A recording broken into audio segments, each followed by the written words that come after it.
Wisconsin linebacker Chris Orr. You're listening to 100.5 ESPN, WTLX, Monona, Madison, a good Karma Brands radio station on Wisconsin.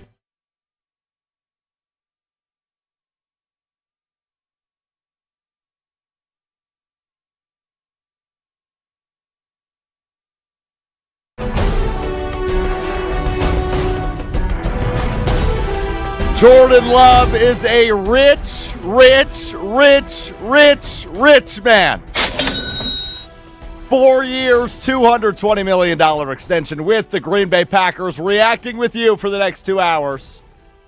I don't know if we're calling this something. I'm Alex Strouf. That's Gabe Neitzel. Are we calling this something? The Jordan Love is a rich man extravaganza. Rich man extravaganza. Gabe Neitzel, Alex Strouf with you until 11 o'clock. They finally get it done. Day 5 of the hold-in. Practice 4 of the hold-in. And Jordan Love signs the extension. As I mentioned, 4 years, $220 million. Lots to get to in the next 2 hours, Gabe Neitzel. But first off, foremost, what everybody's wondering, what's your reaction, Gabe Neitzel? It's about damn time. Because and so I knew I was going to be frustrated whenever this news eventually came through. And the news came through again last night. And guess what? Basically the deal we thought it was going to be. So what were we haggling over? A couple million in the guarantees, and you always have to pay attention to the wording of NFL deals. So we know he's getting $75 million. That's guaranteed because that's a signing bonus. And then $155 million in new guarantees. Not quite sure what that means. Have to kind of, get to the bottom of that. But if we were just haggling over a couple of million, this should have been done a while ago. He shouldn't have had to miss any practice. And that's the frustrating part to me. Is it seemed like, despite Brian Gutekunst telling us earlier this offseason that they'd like to have a deal done before training camp, it seemed like training camp kind of crept up and, I can't believe a training camp is here. We got to Monday, and here it is. And we knew what the deal was going to basically look like. We knew it was going to be something around Trevor Lawrence. Trevor Lawrence was a very good comp for Jordan Love, and the second that Lawrence got that deal, you knew it was going to be something similar, and that's what it ends up being. So it's like, why did we waste all of this time over the course of this past week? Bingo.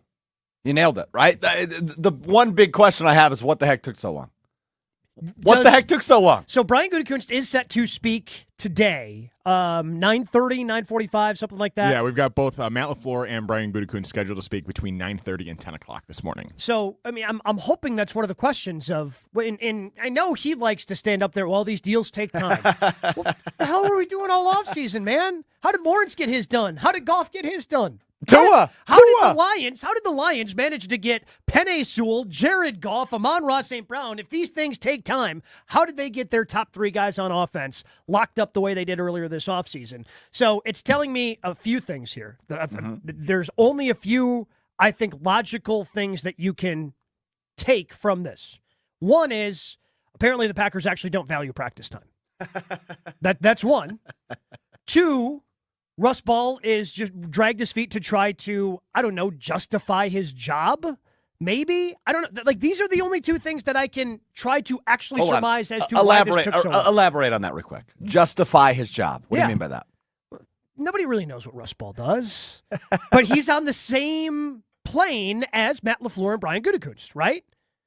And he's supposed to be the cap guy. He handles contracts. We heard Goody say that this offseason in the latest Murphy Takes 5. Earlier this month, when somebody had asked about the Jordan Love deal, he deferred to Russ Ball as well, saying, hey, the contracts are Russ's. So this is a big deal.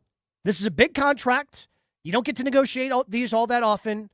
And it seems like, I don't know if he dragged his feet to just kind of show to everybody else within the organization how important he is. But I mean, how else do I interpret why this took so long when the deal ended up being pretty much what everybody and their uncle knew it was going to be? 4 years, $55 million per year. Yeah. I mean, you nailed it. 4 years, $220 million. It ties the richest deal in NFL history, as Gabe mentioned, with Trevor Lawrence and Joe Burrow on an annual basis. $55 million a year for the Packers quarterback Jordan Love. And, there's a lot of things we need to get to this morning, Gabe. As, one conversation we're going to have is this worth it? And I think the answer obviously is yes, right? You're paying based on potential. But for a guy that had what, 8, 9, maybe 10 good games in a season, it's a really rich contract for a guy that is less proven than the brethren in the 2020 NFL draft class. Joe Burrow, Tua Tagovailoa, Justin Herbert, Jalen Hurts. 2 of those guys have been in the Super Bowl. All of those guys have started multiple years. Jordan Love has started 1 season, and the first half of it was really bad. The second half of it was the best quarterback play in the entire National Football League. So is it worth it? Yes. But to your point, the big question is, what the heck took so long? Yeah. I mean, did the Packers not want to realize? Were they being stubborn in that? Because honestly, I don't think Jordan Love was out there asking for $65 million. No. Per year. I believe, and look, maybe I know I've had people in my mentions, the way we've talked about this on Jen, Gabe, and Chewy, who believe that it was Jordan Love's camp who was dragging this down and mad at Jordan Love for not practicing this week. But I don't think his camp was out there making outrageous demands. I don't think they were out there asking for $60 million the way that Dak Prescott is going to be down in Dallas. Now, Dak, again, different situation because of the leverage that he's been able to create for himself. And it's a good thing the Packers got this deal done before Dak signs down in Dallas. But, I mean, everybody knew that this was it. Adam Schefter said it multiple times on Jen, Gabe, and Chewy when he joined us. You didn't really have a case if you were Jordan Love's camp at $55 million until Trevor Lawrence signed that deal. Once Goff signed for 53, you're thinking, okay, 52, 53, something in that ballpark. Lawrence goes up above it. Well, Trevor Lawrence has he started more years, but in terms of the success, the team success, very comparable. Very 100%. comparable between those two.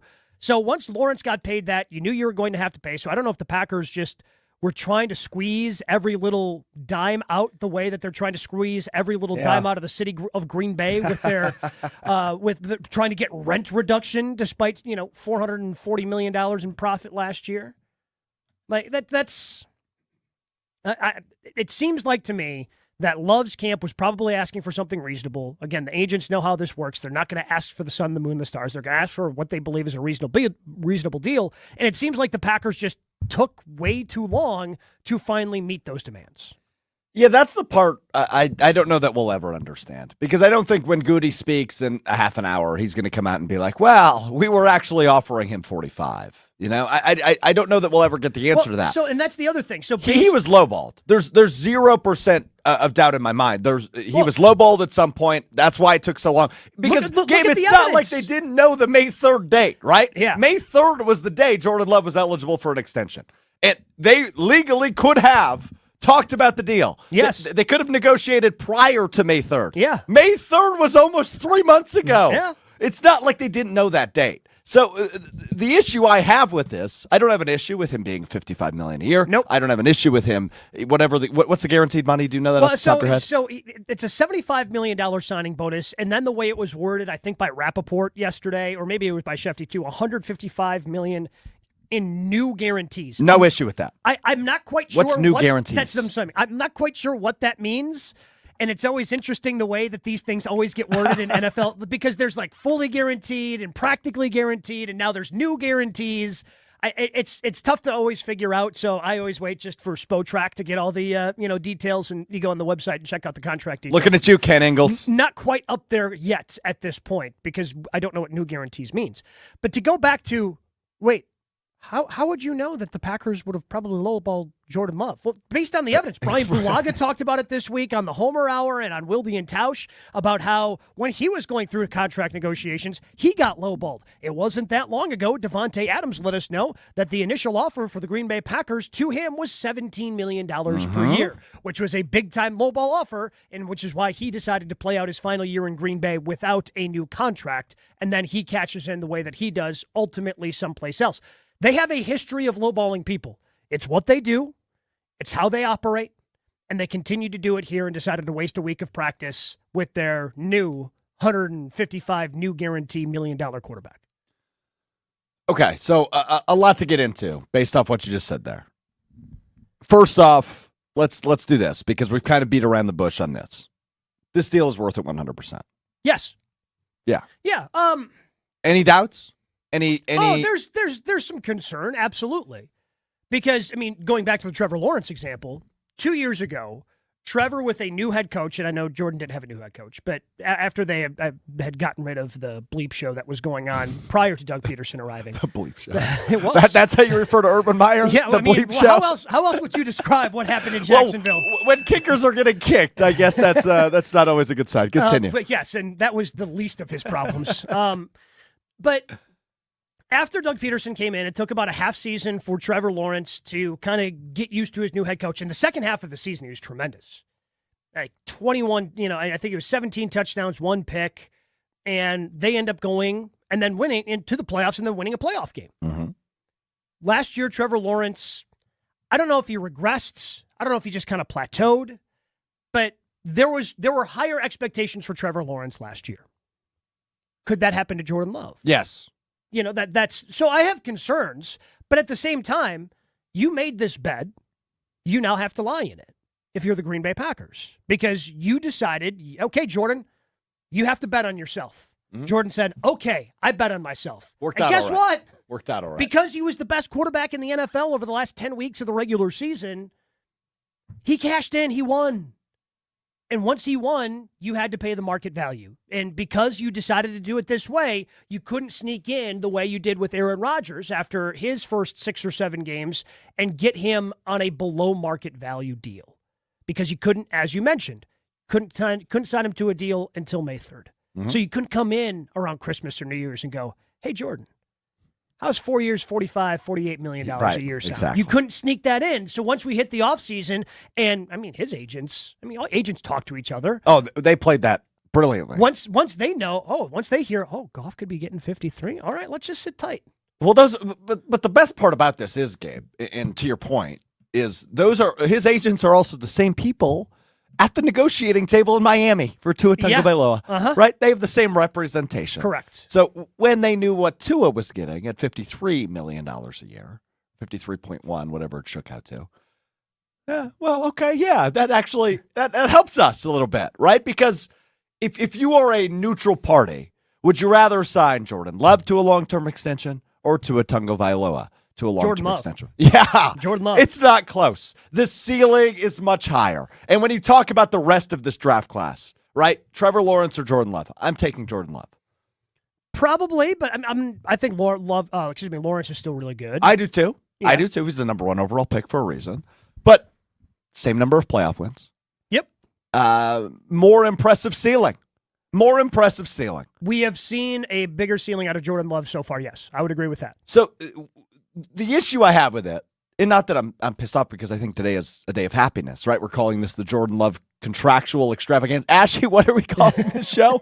Contract I believe extravaganza? the Jordan Love contract extension extravaganza. Okay. That's what I heard someone say at some point, so that's what I've labeled everything as. So now you have to say that. Coming back from every break, you have to say those exact 7 words. It's a great use of the word extravaganza. Yes. By the way, that's Ashton Rotman running the show for us this morning. Gabe Neitzel, Alex Strouf with you. Would love to hear your reaction. 800-990-3776. 800-990-ESPN is your way into the Jordan Love contract extravaganza on ESPN Wisconsin.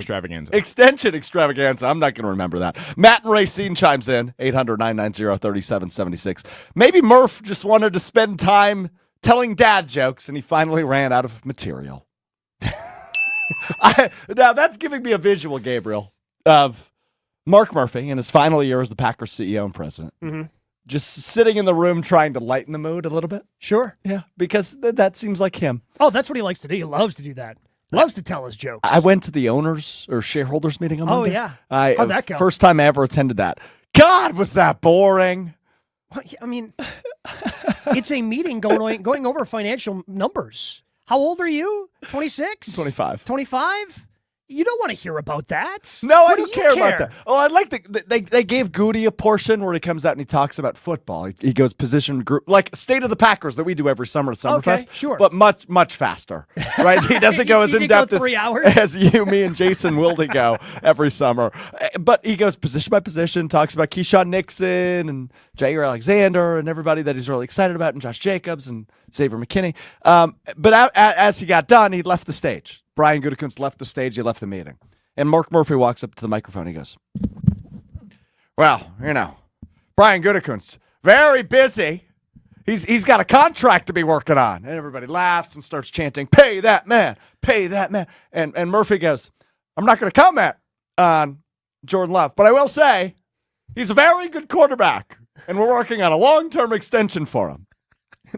Didn't you just say you weren't going to comment on that?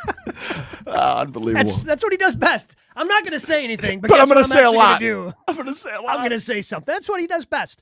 I have a text here from Brant saying the delay was on the agent taking care of Tua. Can't have one guy signed for the highest, then the next guy go lower. Had to get Dolphins to a deal first. No, I don't think that. I disagree with that. I honestly think that the Tua deal had nothing to do. And the entire time, I have not thought that the Tua deal had anything to do with Jordan Love.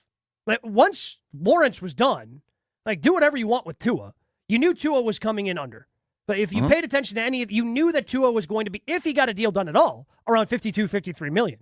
I was skeptical that was going to happen because the Dolphins have tried to replace Tua at least 2 times. At least twice. So I wouldn't have been shocked if they maybe got a feeling if Dak, kind of wait this out to see if Dak signed a deal, and if Dak was going to be available in free agency, that they would just throw a bunch of money at him. Ultimately, they decide to stick with Tua and make Tua their guy. But Tua, despite leading the league in passing yards last year, was never going to get $55 million. Was never going to happen, just like Jordan Love was never going to get 53 after Lawrence signed for 55. This was, if you listen to all the reporters, like Adam Schefter and Ian Rappaport and Diana Rossini and all these people who are the insiders, they were basically telling us what these numbers were going to be, and they've done it for a long time. Mm-hmm. And for whatever reason, the Dolphins and Packers decided to wait a week into training camp before they got these deals done. More so for the Packers because their season starts 2 days earlier than the Dolphins. Yeah. Yeah. So it actually was a little bit quicker for Tua, who joins the top 5 paid quarterbacks now. And as does Love, Joe Burrow, Trevor Lawrence, all in there, all from the 2020 draft class. And think about this as well, because if you're somebody who doesn't agree with me and Alex, and you're like, man, $55 million, a lot of money. It's a lot of money. In 2 years, this deal's going to be a screaming deal. That's a good point. Because remember how everybody reacted when Patrick Mahomes got 10 years and $450 million? Mm-hmm. He's now not even a top 10 paid quarterback in the league. He is not. He is not in the top 10 of annual average value for quarterbacks in the NFL. That's how quickly deals that blow our mind become irrelevant right now in the NFL as they continue to print more money, invent days to play on, sell those games to streaming services, and continue to drive the price and the salary cap up and up and up. It's a great point. Top 8 highest quarterbacks right now, tied for first. Jordan Love, Trevor Lawrence, Joe Burrow, $55 million a year. Right after them at 4th, Tua Tagovailoa, who signed a fresh new contract yesterday, $53.1 million a year. He got $100,000 extra per year over the number 5 quarterback now, Jared Goff, also a brand new deal this offseason. So just to recap the top 5 real quick. Jordan Love. Yep. This season extension. Yes. Trevor Lawrence. Yep. This season extension. Correct. Joe Burrow, not this season, but $55 million tied for first. Tua Tagovailoa, $53.1 million at 4th. That's this year. Jared Goff, $53 million per year. That's this year. And the following 3 are Justin Herbert at $52.5, Lamar Jackson at $52 per year, and number 8 is Jalen Hurts, $51 million a year, also a 2020 quarterback. It's insane. What a draft class that was, 2020. Yeah. Unbelievable. That's ridiculous that all of those guys have gotten paid. But Jordan Love now the highest paid quarterback in the NFL in terms of average annual value. Unbelievable. I see some reaction rolling in. 800-990-3776. 800-990-ESPN is your way in to the Jordan Love contract extension extravaganza. That's Gabe Neitzel. I'm Alex Strouf. Ashton Rotman here bright and early on a Saturday running the show. Good to have Ashy with us as well. Is this deal worth it? Does this put more pressure on Jordan Love? Is Jordan Love a top 10 quarterback? All of that to get into in the next 2 hours with you as we are with you until 11 o'clock right here on ESPN Wisconsin. Gabe Neitzel, Alex Strouf, Ashton Rotman with you. It is the Jordan Love contract extension extravaganza. I think I got that right on ESPN Wisconsin. All the big plays. The GRB Rays have established themselves as one of the top baseball programs in the Midwest and the country. GRB Academy offers training programs for players of all ages and skill levels. Learn from some of the best baseball coaches in the area and find the program that fits your training goals and your schedule. Spots are filling up fast, so visit grbacademy.com to sign up now. That's grbacademy.com. GRB Academy, baseball for the serious player. Hey Wisconsin, it's construction season and the Wisconsin DOT wants to help you safely navigate work zones in your area. Check 511wi.gov or download the free 511 app to see current road work, closures, detours, and camera views on your route. Wherever your travels take you, know before you go with 511wi.gov. That's 511wi.gov. And remember, know before you go. Always park the phone while driving. Sponsored by the Wisconsin DOT. Madison area residents, due to recent high winds and hail in your area, Ridgetop Exteriors is offering free 101-point inspections for roofing, siding, windows, and gutters. Call Ridgetop Exteriors today or visit ridgetopexteriors.com. That's ridgetopexteriors.com. Forward Madison FC's professional soccer season is underway, and they want you to pack out Breeze Stevens Field. Need a night out with the whole family? Try the Forward Madison Family Special presented by MG&E. Score a ticket to the match, a meal, and an FMFC scarf, all for just $25 per person. Visit forwardmadisonfc.com to purchase your tickets today. That's forwardmadisonfc.com. Forward Madison, fun for all. Derek Jeter for American Family Insurance. Life's better when you're under the American Family Insurance roof because they'll help protect your family's dreams. Whether it's a kid like me aiming for the big leagues, future rocket scientist, we have liftoff, or a budding prima ballerina, you can count on an American Family Insurance agent to help you dream fearlessly. Get a quote and find an agent at amfam.com. Products not available in every state. American Family Mutual Insurance Company, SI, and its operating company, 6000 American Parkway, Madison, Wisconsin. Good Karma Brands is proud to be an equal opportunity employer. Our policy is to provide equal opportunity employment, development, and advancement to all current and potential teammates. If you are an organization that maintains a job bank, provides employment information, or gives job referrals, you may request to be placed on the station's mailing list for future career opportunities. To learn more about careers at Good Karma Brands, please email careers@goodkarmabrands.com.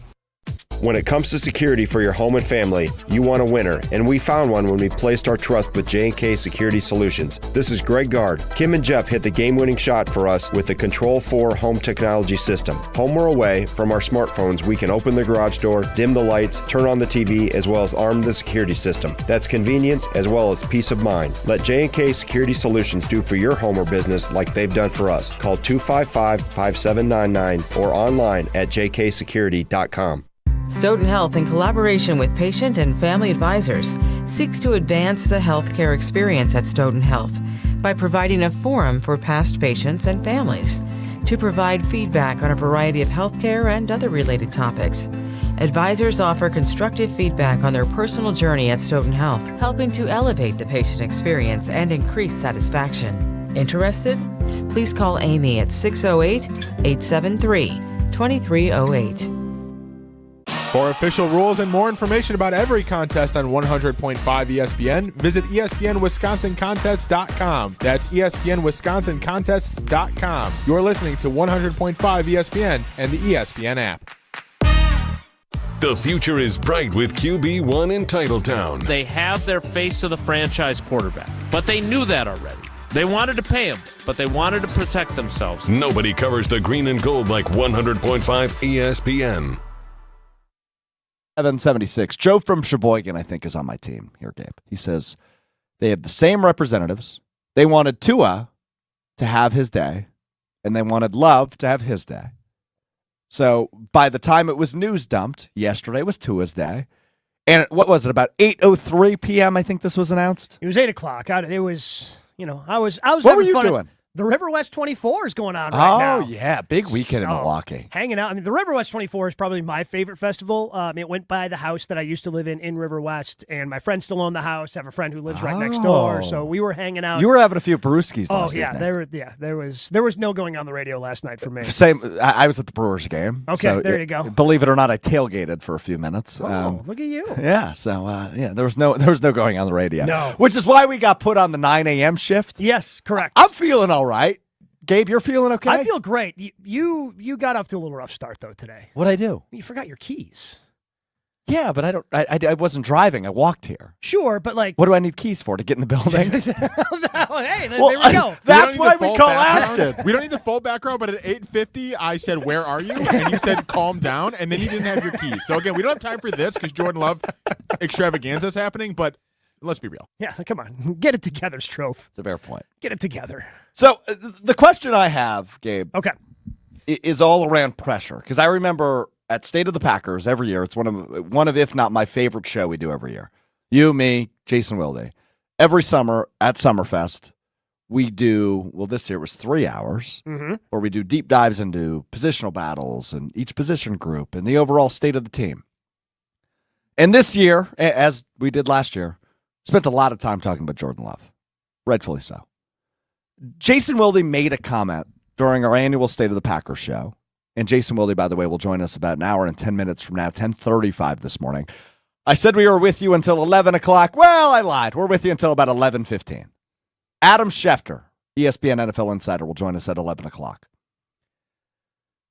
Jason Wilde made a comment during State of the Packers about how Jordan Love puts so much pressure on himself. And when you talk about now, Gabe, Jordan Love is the highest paid quarterback in the National Football League.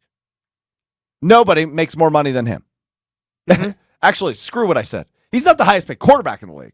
He is the highest paid player in the league. Correct. Right? There was nobody making more money every year now, more than Jordan Love. Joe Burrow and Trevor Lawrence are tied with him. But Jordan Love is making the most money of any player on an annual basis than any player in the NFL. And when it comes to putting pressure on himself, I worry what that looks like, right? Is he thinking to himself, is he in a mindset of, oh boy, I'm the highest paid quarterback in the league. I got to play like it now, right? Is there added pressure for Jordan Love? Is he going to put a monkey on his back like he's Jim Harbaugh at Michigan when he couldn't beat Ohio State early in his tenure? Is there a monkey on Jordan Love's back now where he's like, well, I'm the highest paid quarterback. I got to play like it. I got to act like it. Maybe, but what do you think is more pressure? Playing once you have secured the bag the way he has, and now you do have that pressure, and I'm not trying to say there's not, because there is, to perform, because when you pay your players, whether that's Kenny Clark, whether that's Jordan Love, you now have to perform like an A player. In order for your team to succeed, you have to perform up to your contract. That's the way these things work in the NFL. But do you think that's more pressure, or the pressure of pretty much playing for his NFL dream last year? If that continued to go south the way the first 8 games went, Jordan Love, I mean, the Packers structured the deal. It would have been maybe a little painful, not as painful as the Rodgers deal getting out of that, but the Packers could have gotten out of that deal should they have chosen to do so if Love continued to play the way he did in the first 7 or 8 games. So is there more pressure on playing literally for your career and the dream that you have been working all your life for? Or is there more pressure now that you have, I mean, I don't want to say the word arrived, but that's kind of what you've done. Oh, he's right? arrived. Like this contract Gabe, announces it. USA Today is picking the Packers to be in the Super Bowl. No, we don't talk about that. Well, because they lose to the Jets in the Correct. prediction. Yeah, That's why correct. we don't talk Yes, about we that. don't talk about that. Well, we have to talk about the national expectations, though. Oh, the expectations. And we will are at through the 11 roof. o'clock with Schefter. But the view on the Green Bay Packers, led by Jordan Love, nationally, is that they are the best, or one of the best teams in the league. They are looked at as a team that should win double-digit games, that should be, in the conversation for not only winning the NFC North, but winning the NFC. And that's off 8 good games in the regular season. And a really good playoff game. And a really good playoff game. Really, 2. 3 really good quarters of a playoff game. 1 that and 3 quarters. That fourth quarter 1 wasn't and so 3 good. quarters, You're right. really good playoff game. Against San Francisco is what Gabe is referring to. Yeah, I mean, he had a really good back half of the season. Like, really, really, really good. He was better than everybody. Statistically, he was the best quarterback in the NFL in the second half of last season. Last season makes no sense to me still. Maybe we'll talk about this later. It still makes no sense. How are you that bad for like 5 weeks? I mean, there were flashes, certainly. There were flashes. Because, I mean, everybody thought he had arrived but they weren't after put the together. Bears game. No, they were stretched up, but that's because growth isn't linear. That's a Jason Wildeism. There's a cliche. Yeah, that's a Wildeism. Growth isn't linear, and it wasn't linear for Jordan Love last year. So I worry about this year, right? Because there were still clunkers mixed in there.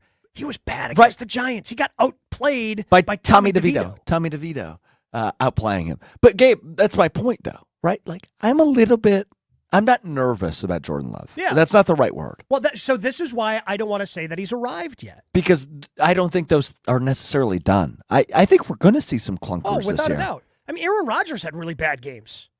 His MVP seasons, he had really bad. You know what I'm saying? Like, really bad games are still going to happen. Yeah. And there's a good chance. So are you trying to sit here and tell me that that's normal? Yeah. And I shouldn't be worried about that when he's making more money than literally anybody ever has in the NFL? Correct, because Rodgers has been the highest paid guy. I mean, think about some of the games. I mean, I think about the game, who was against, when they played it in Jackson. Was that against New Orleans to kick off the season a couple of years ago? And Rodgers was terrible. Just awful. Then he went on and won an MVP. I mean, and Rodgers did that too, I think, back in 2014. I mean, if you want to go even further, when the famous RELAX year. Packers were 1-2. Rodgers hadn't played that well. Turn it around, wins an MVP, they go to an NFC Championship game. Like, bad games happen. Patrick Mahomes threw for less than 30 touchdown passes last year. He wasn't, lights out. Those bad games are going to happen. And there is a very good chance that a rejuvenated Eagles team is able to do some things against the Packers in week number 1 down in Brazil. And you can't panic. All right, there are 17 of these things. And yes, everyone is very important, but every quarterback in the league is going to have a bad game this year. Sometimes they happen early, sometimes they happen late, sometimes they happen in the middle of the season. But the growth for Jordan Love still isn't done yet, because the growth for this offense, which is still one of the youngest in the league, is continuing to go. Because now you've taken that next one step forward. Now you got to take that next step. Who's going to emerge from that wide receiver group? Who's going to be kind of the go-to guy? Are you going to be able to run the ball a little bit more efficiently with Josh Jacobs? The offense is going to look different this year. The offensive line looks different this year. And that all factors into Jordan Love and what he's going to be able to do. The word that continually pops into my head, and has since May 3rd, when we started talking about the impending contract extension that Jordan Love ultimately signed yesterday. 4 years, $220 million, $55 million a year. What does that do to expectations? Let's dive into that a little bit, because I want to nerd out for a minute, Gabe. Okay. Because I don't know what this does to, walking into the season, walking into Brazil in whatever it is, 5 weeks. What does that do? What are the expectations for a guy that is the highest paid quarterback in the league? We saw it with Rodgers, but Rodgers was a 4-time MVP, is a 4-time MVP. He's still in the league. Yeah. What does that do for Jordan Love? I want to get into that a little bit next, if that's cool with you. You good with that? Yeah, let's do it. Let's do it. Ashton Rotman, you okay with that? Let's do it, guys. All right, I love it. It's a Saturday morning special of the Jordan Love contract extension extravaganza on ESPN Wisconsin. I think I nailed that. Nailed it. Thank you, Gabe. We will be back with you to talk expectations coming up next. I see your mean comments. I see your nice comments. I see your good texts. I see your bad texts. We'll react to all those as well coming up next, but I really want to talk expectations, because that is the thing that fascinates me most about this extension. What are the expectations for Jordan Love? We tell you coming up next. Gabe Neitzel, Alex Strouf with you right here on ESPN Wisconsin. This is ESPN Wisconsin and ESPNWisconsin.com. Since 1956, Holman Lindsay Paints has been making paint in Wisconsin for Wisconsin. Because of their commitment to making great paint for Wisconsinites, Holman Lindsay has grown over the years to 26 locations in this great state. Headquarters in Sun Prairie with a state-of-the-art facility, Holman Lindsay has the paint you need to make your job better. From do-it-yourself to professional, Holman Lindsay has paint for everyone. Visit one of their local locations today in Madison, Sun Prairie, Middleton, and Janesville. What's on Tap, brought to you by Miller Lite, the original light beer. Rooting for the Brew Crew, because we're from Milwaukee too. tastes like Miller time. Collect a Bob Uecker Harry Doyle bobblehead at the Brewers game on August 17th, courtesy of Chevrolet. Inspired by Uecker's legendary role in the film Major League, the first 30,000 fans through the gates will get this special bobble. Get your tickets at brewers.com/giveaways. Milwaukee Brewers baseball and Miller Lite. You know Fleet Farm's got everything for everyday life. But did you know we also have the best prices guaranteed every day? Like 40 pounds of Diamond Crystal Softener Salt, on sale now for just $5.69. Or a 40-pound bag of black oil sunflower seed, on sale for $17.49. And on the odd day you find a lower price, we'll match it. Any day, every day. Fleet Farm's got everything you need for everyday life, all at the best prices. Guaranteed. Since 1961, Stoughton Trailers has been a family-owned and operated business with 3 generations calling Stoughton home for over 60 years. To continue their growth and support for their local community, Stoughton Trailers is building a new corporate headquarters right here in Stoughton. This new HQ is designed to promote the physical, mental, and business health of Stoughton Trailers and its employees. Stoughton Trailers, looking forward to the limitless possibilities that lie ahead. Stoughton Trailers, the best is yet to come. The future is bright with QB1 in Titletown. We're confident that he's going to be the long-term future, but we know in the near term and the medium term, he's our guy. Nobody covers the green and gold like 100.5 ESPN. Romeo Dobbs! And the route is on in Dallas. Wow. Jordan Love now the highest paid player in the National Football League. 4-year, $220 million extension for the Packers quarterback after one season as the starter. He is now the highest paid quarterback, highest paid player in the National Football League. Unbelievable. Good to see it. Good to see it. He deserves it. He deserves it after what he did. That's Gabe Neitzel. I'm Alex Strouf with you. Ashton Rotman running the show for us this morning here on ESPN Wisconsin. Your way in is 800-990-3776. 800-990-ESPN. Your way into the show. You can call in. You can text in. I got a frog in this front. Yeah, that's fine. Hey, it happens. After a night of tailgating at AmFam Field, it happens. Yeah, tough game last night for the Not a Brewers. great one. I walked in. We were a little bit delayed. We were out there tailgating. Well, we were yeah, having that's what fun. We happens. lost track of time. We walked in. It was 3-0. The Brewers did not even score 3 runs. So, not ideal. I see your text. I will get to them shortly. But I've been waiting to have this conversation with Gabe Neitzel specifically. Because, Gabe, I don't know if you know this about me. I really like talking Packers with you. I think you have a very good mindset. Well, thank you. I appreciate that. You're negative sometimes. Sure. And maybe too negative sometimes. You say that because I scared you going into last season. Yeah, you did. And I ultimately ended up being right. I said that was going to be a playoff team. Yeah. And they were, despite the youth and being the youngest team to ever win a playoff game. So, expectations. It's kind of a scary word. Yep. When I accepted the job in Milwaukee to move from Madison here to Milwaukee, there was a lot of talk about, hey, this is what we expect you to do, and this is what you can do, right? So for me, I'm like, okay, I gotta go through this and understand what they expect. Okay, I got it, right? Like I can do that. For Jordan Love, $55 million a year is a lot of money. It's the most an NFL player has ever been paid on an annual basis. After one season as the starter, he is the highest paid quarterback, highest paid player in the National Football League. He replaced a guy who won 4 MVPs, Gabe. He replaced a guy who was the 1 seed in the NFL playoffs multiple times. When you are the highest paid player in the NFL, what does that do to expectations, right? We understand he is the 6th best odds to win the MVP this year, according to multiple sports books. What are the expectations over the course of this contract, 4 years, for Jordan Love? I don't really know how to define it. The Packers have to be a Super Bowl contender over the next 4 years. Every year? Every year? Yeah. Including this year?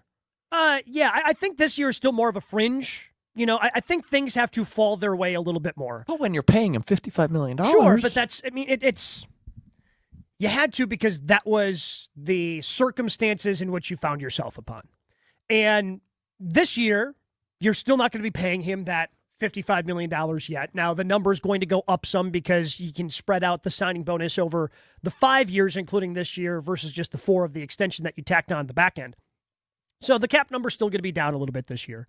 But there's still growth that needs to happen within this team, offensively and more importantly, defensively. And I think it's going to take some time for everybody to grasp what's going on. Plus, I think that their roster still has areas in which they need to grow. The Niners roster is better. The Lions roster is better.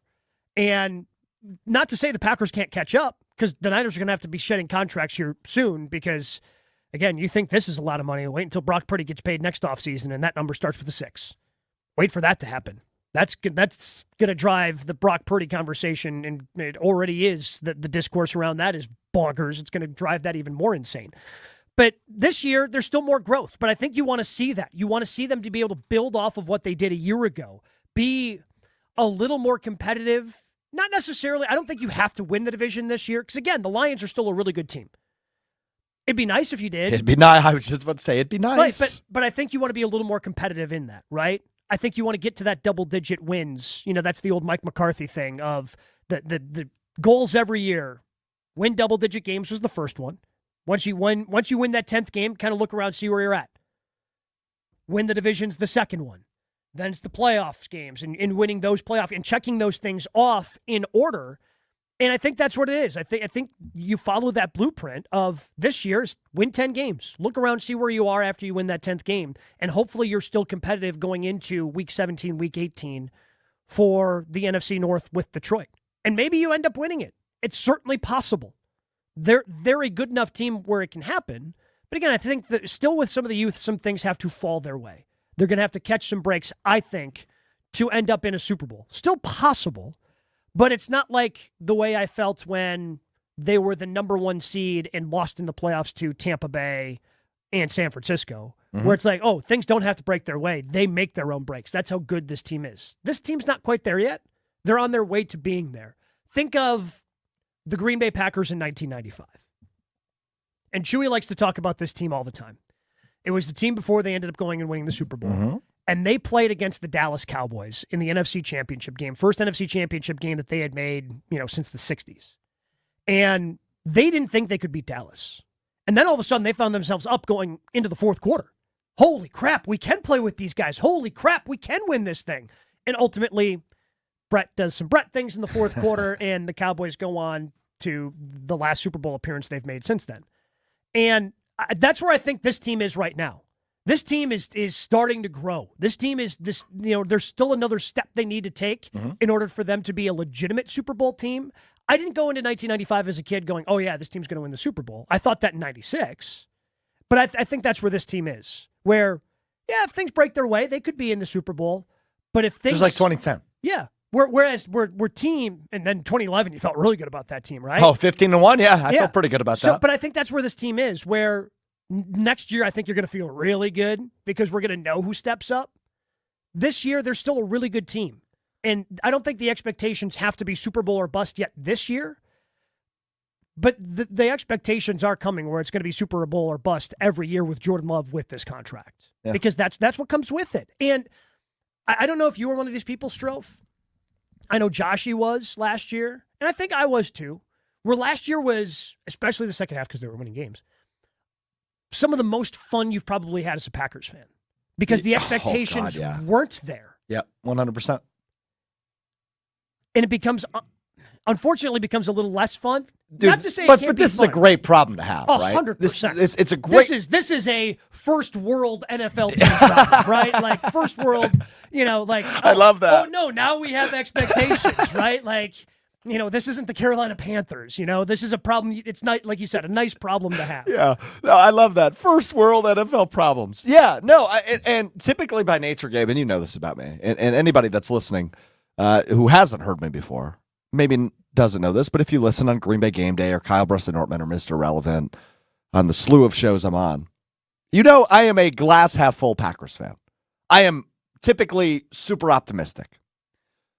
Today I'm optimistic because, as you said, the first thing you said when you cracked the mic at 9 a.m. was, it's about damn time, right? The old Lizzoism. It's about damn time. And so I'm happy about that. But the problem I'm having in my brain this morning is, could this backfire? Could Oh, absolutely. And that's the problem I'm having. Absolutely, because, it could backfire. Because I think we're so, as Packers fans, naturally, we are optimistic by nature. And that's because we've been so good for 30 years. We did it again, right? So that's what today should be about. It should be the celebration that we did it again. As a fan base and as an organization, you went from Brett Favre to Aaron Rodgers to another franchise quarterback, MVP candidate. But I don't know that the first half of the season last year is necessarily going to just poof, disappear. I don't know that that's done, right? Like, I still think Jordan might have some blunders. He might have some games like Detroit on that Thursday night last year where it's just, oh, my God, I don't know that he's the guy. Yeah. Right? And I know he's the guy because I saw enough of it in rhythm, right? I saw enough of it in the second half of the season into the postseason where I thought to myself, yeah, he's a franchise quarterback. But does that necessarily mean what we saw in the first half of the season won't reappear?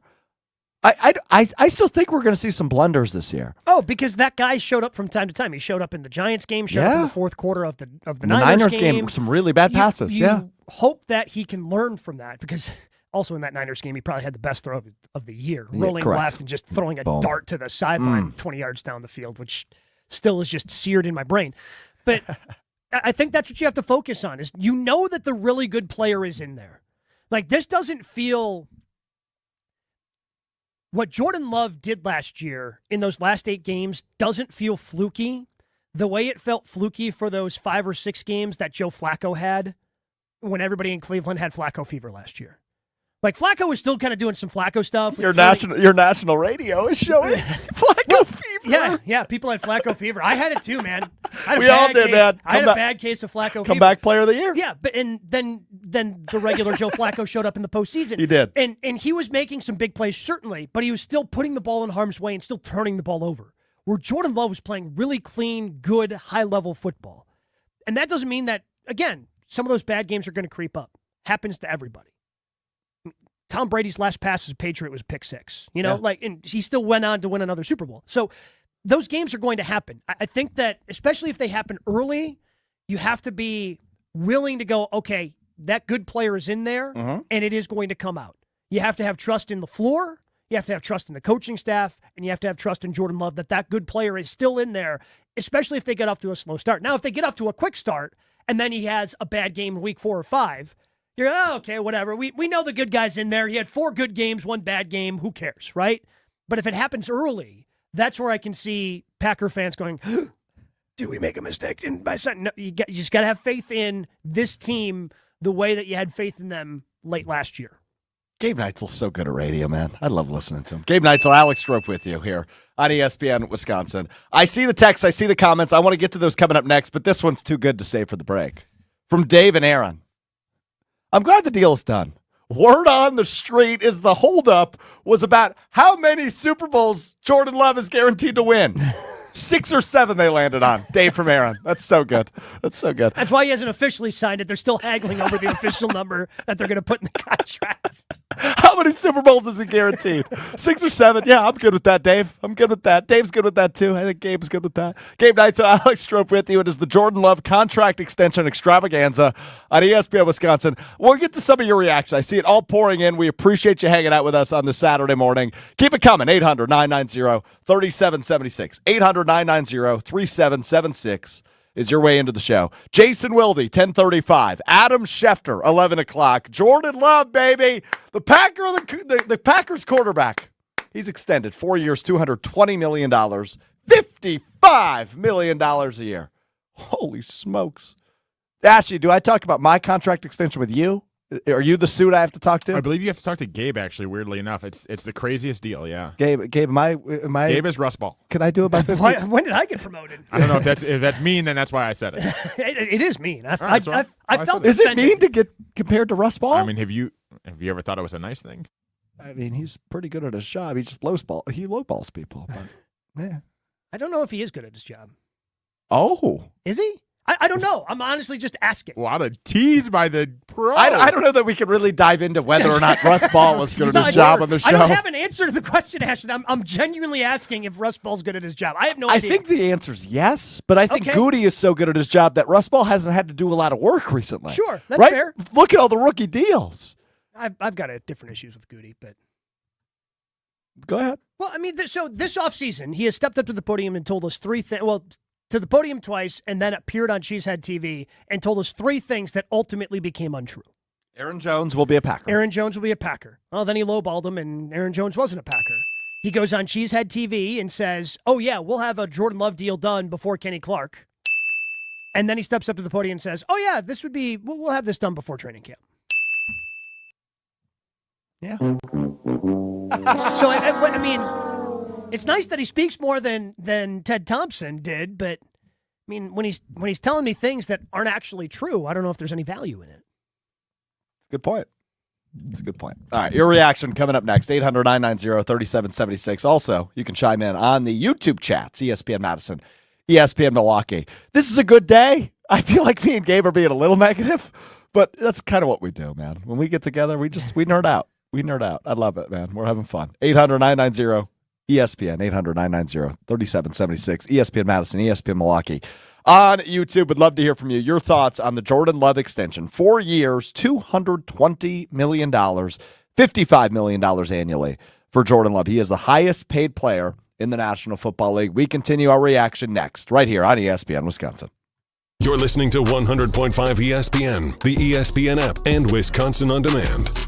Calling all athletes, Total Athlete Performance is here to take your game to the next level. Join them with summer speed camps available in both Verona and DeForest. Maximize your speed gains with intense acceleration-focused work, as well as max velocity and top-end speed training. Their trainers will tailor a weight room program specific to you with force velocity profiling. Plus, with data tracking and video analysis, you'll get to watch your progress firsthand. Visit tapwisconsin.com for more information. That's tapwisconsin.com.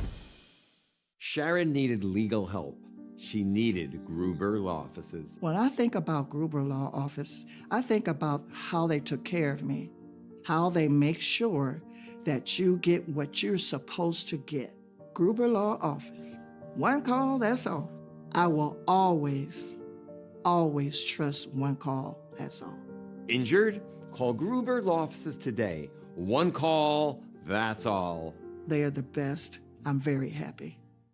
Evan Canty and Michelle are unsportsmanlike. If push comes to shove and Tua Tagovailoa becomes available on the open market, there will certainly be teams that view him as an upgrade. There will absolutely be teams that are interested in him. But would it be the same as the other two guys when it comes to Jordan Love and Dak Prescott? Not even in the same ballpark. No. And that's why I think the Miami Dolphins have a different leverage point than these other teams. Unsportsmanlike. Weekdays from 5 to 9 on 100.5 ESPN. Hi, this is Lee, inviting you to Ruth's Chris Steakhouse in Middleton. We got a great happy hour every day of the week from 4 o'clock to 7, and our patio during the summer is open too. If you're getting married, a special occasion, a birthday, anniversary, or even a business meeting, we've got all the accommodations right here at Ruth's Chris Steakhouse. You work hard and sometimes you're not sure what you want to do, where you want to spend your money. I want to encourage you to come into Ruth's Chris Steakhouse and say hello. It'd be a pleasure to meet you. Come out to Breeze Stevens Field for Goat Night this Saturday, July 27th at 7 p.m. Watch Forward Madison FC take on Northern Colorado Hailstorm FC and get the Goat ticket pack, including a giant goat chain and match ticket for just $35. Plus, don't miss out on free goat Pilates before the match. And hang out with the goats in the Family Zone Petting Zoo all game long. Visit ForwardMadisonFC.com to buy your tickets today. That's ForwardMadisonFC.com. The ESPN Madison Open, presented by Coors Light, is back. On Monday, August 5th, the ESPN Madison crew is packing their bags and teeing off at Bishops Bay Country Club for a day on the links. The ESPN Madison Open is benefiting Miracle League of Dane County and is brought to you by Bishops Bay Country Club, Coors Light, Zimbrick Honda, Sunday Paper, Clear Vision Pro Wash, and Bruner Realty. Thank you for making a difference in our community. The future is bright with QB1 in Titletown. The organization feels great about this, and I think Jordan Love feels great about it too. Nobody covers the green and gold like 100.5 ESPN.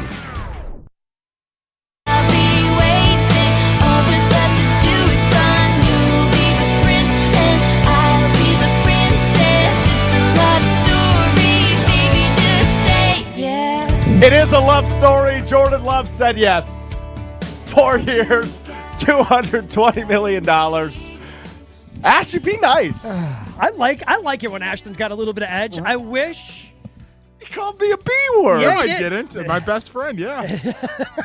Real quick, the 30 seconds is on weekend mornings. My fiance, she doesn't like get up early ever. I love her to death, but I'm always just like awake, and I'm like, what am I supposed to do right now? So now you guys are getting all this morning energy. I love it. I also love it. That's Gabe Neitzel, Alex Strouf, Ashton Rotman running the show right here on ESPN Wisconsin. We have titled this the Jordan Love Contract Extension Extravaganza on ESPN Wisconsin. This is so dumb. This is what we do for a living. Yeah. This is the best, dude. This is exciting. We have cool lives. Jordan Love, oh, man, he has a pretty cool life, too. Cha-ching. Cha-ching, Ashy. $55 million a year. Unbelievable. 800-990-3776 is your way into the show. Gabe, how do you feel about going to my old stomping grounds? You want to go to Stevens Point real quick? Let's do it. Levi in Plover, which is just outside of Stevens Point, the suburb, with all the cool things. You know, you got a Walmart in Plover, got a couple restaurants in Plover, you got a Chili's in Plover. It's just outside of Stevens Point. I went to school in Stevens Point, for those of you unaware. Well, let's go to Levi in Plover. Levi, what's going on, my man? Hey, Stroopy, it's good to talk to you again, my friend. And your glasses looking styling on you. Oh, styling and profiling, baby. Profiling. Woo! All right. About the Jordan Love thing last night. I'm happy for the guy that he's got paid, though, and it didn't really surprise me how much it was, but I'm just glad this thing is over with, and we'll see how this goes with him, and let's go, Pack, go. Well, so what are your I'll talk to you later, expectations, too. Levi? Do your expectations expectations for Jordan Love change because of the contract? Honestly, Gabe, I would say no. Well, I don't know. I'm not Jordan Love, but I think the expectations are still up there. But he has to still prove that he can make that money. But I'm sure he will, though. But it's not going to be easy for him. But he'll do everything he can to help his team win and try to go for the Super Bowl. Hopefully this year, but if it's not this year, maybe next year. Who knows? Next year. It will be, I think. Always good to hear from Levi in Plover and Stevens Point area. Yeah, the expectations are interesting. Again, that's the complicated thing, I think, for a fan. I don't think that necessarily your expectations are changing because you saw the potential that he had. And your expectations were, we found our next guy. And if the expectations for Brett and Aaron before him were championships, then that's the expectation. That's what we're building towards. That's what we're ramping up for with Jordan Love. Absolutely. Regardless of what that number is next to his name in the contract that he signs. So Daryl, who is he's a farmer out in the Madison area. Love Daryl. I don't know if you know this about me. This is my coolest humble brag in the entire world. There is a cow in the world named Baby Strophy. Oh, wow. Was not Ash, did you know that? There was a cow named Baby Strophy, named after yours truly. Daryl chimes in. He is a Niners fan. I just want to tell you that before I read the text. Okay. Don't forget that in the final game with the season on the line against the Niners, Mr. Irrelevant led his team down the field for a game-winning touchdown. Yeah. While Love spit the bit. Yeah. That happened. That happened, Daryl. You're right. What did Mr. Irrelevant then do in the Super Bowl? In overtime. Spit the bit? Yeah. I think he spit the bit. Yeah, it happens. Dude, actually, and I imagine you'll talk about this coming up at noon with Jonathan Zaslow on ESPN Radio. This Brock Purdy situation is going to get really interesting. It's about another year until he has to get paid. Yeah, because it'll be the same situation. You always want to pay your guys. Oh, he's going to get paid. Oh, yeah. These players don't want to go into their last year of their deal without something tacked onto the future. Yeah. And that's what we're going to be doing with him. Obviously, Dak Prescott, that's all going to. And again, this is why signing Jordan Love now. Yes, he's the highest paid player in the NFL. He's not going to be the highest paid player in the NFL for that long. He just won't because, and again, Purdy's coming up, Dak's coming up. These contracts that are going to be continuously getting done. This year's crop of, by the time we get halfway through the Love deal, he might not even be top 5 in the NFL in terms of annual average value. Yeah, I'm curious how that will play out, right? Like in 3 years, because on that final year of the deal, he's going to expect an extension, just like Kenny Clark got, right? As you get deeper into contracts. We don't have to get ahead of ourselves because he'll probably be a 2-time Super Bowl champ and a 3-time MVP by the time we get there. And you just pay him whatever. But, yeah, you give him $800 million a year. I don't care, right? He's going to be better than Aaron Rodgers. No, I'm kidding. But I'm intrigued to see because the expectations, and we'll dive more into this in the 10 o'clock hour. And just to give you a quick rundown of what we've got coming up, Goody and Matt LaFleur, have both taken the podium. We will hear from them coming up. We will talk expectations again. We will hear from Jason Wilde, 10:35, Adam Schefter, 11 o'clock. And I'm not nervous. That's not the right word. You keep telling me that, and it makes me think you're a little nervous. I'm feeling a little antsy. Sure. And it just there's been some. So we again. Go ahead. We have done this for an hour. You know, we've done this for an hour. have. The Jordan Love contract extension extravaganza. Ding ding ding. And you felt, but I didn't think you would be this apprehensive. Where it seems like you want to celebrate. I do. Because I mean, again, this is big news. The Packers have their guy. He's locked up. He's going to practice today. He's going to be a full-going practice today. Awesome. Great. Let's keep this train rolling. Let's keep this Packers train rolling. And yet, there seems to be a little bit of hesitation from you to be all in and celebratory about this. Why is that? Are you a psychologist? I mean, you nailed that. I just I worry more than other people about what we saw in the first half of last season, Gabe. Right? I said it earlier. I don't think we can forget about how bad he was. Yeah. Right? He wasn't good the first half of the season. He was really, really, really good second half of the season, into the postseason, and three quarters against San Francisco in the NFC divisional round. But I don't want us to forget how rough the first half of last season was. And now you have the highest paid player in the entire NFL quarterbacking your team. So that typically means, hey, we expect him to be the best player in the NFL, right? Money equal, you get paid what you're worth. That works in your job. That works in my job. That works in, anybody driving down the highway, a 94 or if you've got a 43. skill, you get paid what people are offering for that specific skill. Bingo.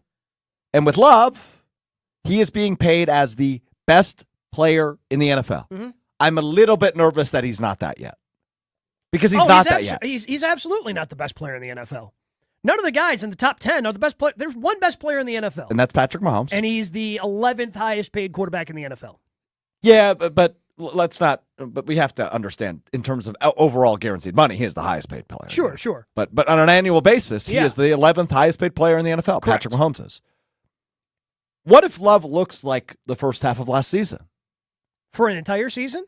Yeah. Let's just say he has a bad half again. But let's say it's the second half of the year, right? Let's go Jalen Hurts from last year. Okay. Right? Kind of the Eagles the Eagles were 10-1 to start the year. Kind of feel like you back your way into the playoffs versus going in with the momentum. And you stumble in and then you lose in the wild card, right? Let's just say that happens to the Packers. Yeah.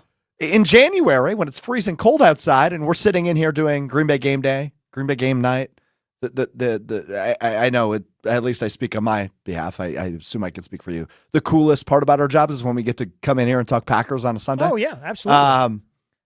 And what if we're coming in here and we're like, yeah, he looks like trash, man. It's week 17 and he's sucking. That's what I'm nervous about. I think he's MVP good, but I'm a little nervous. But you're not sure that he's MVP good. Not consistently.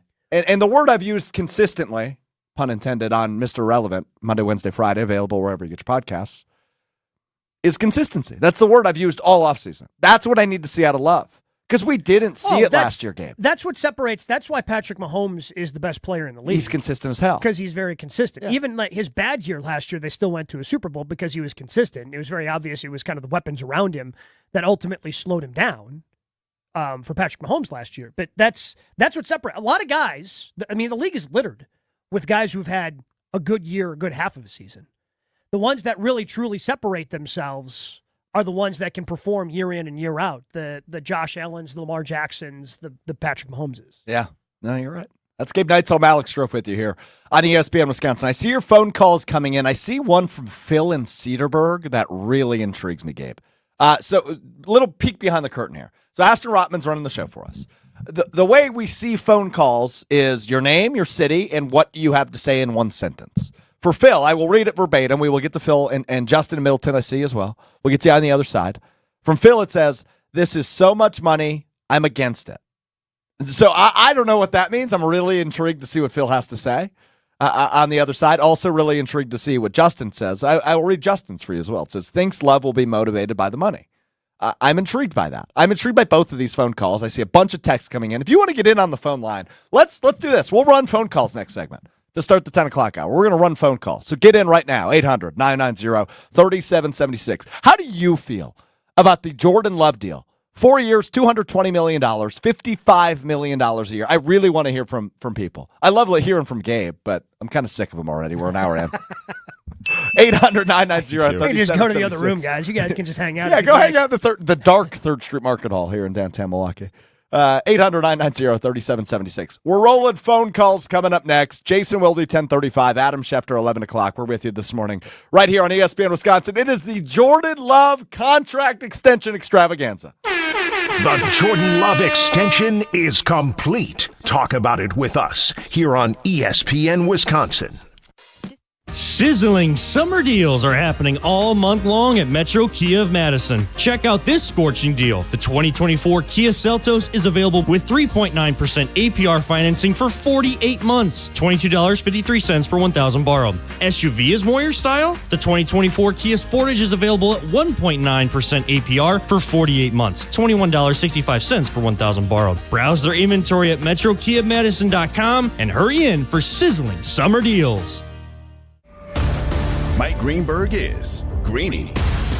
Mahomes takes a snap and launches a ball 60 yards in the air on a dime to Xavier Worthy. And all I can think to myself is, no one's going to be able to stop this. No one is going to be able to stop these guys if they are healthy.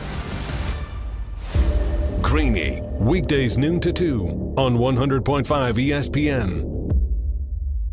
Make a splash this summer at Prairie Athletic Club. Hi, this is Sarah Tauscher, inviting you to dive into excitement at Dolphins Cove Outdoor Water Park. Dolphins Cove features thrilling slides, relaxation, and entertainment for the whole family. Bring your group and enjoy the outdoor water park, tiki bar, and plenty of deck space. It's the perfect gathering place for all of your celebrations. From birthdays to corporate events, the pack has you covered. Visit prairieathletic.com to learn more today. That's prairieathletic.com. Prairie Athletic Club, family fun community.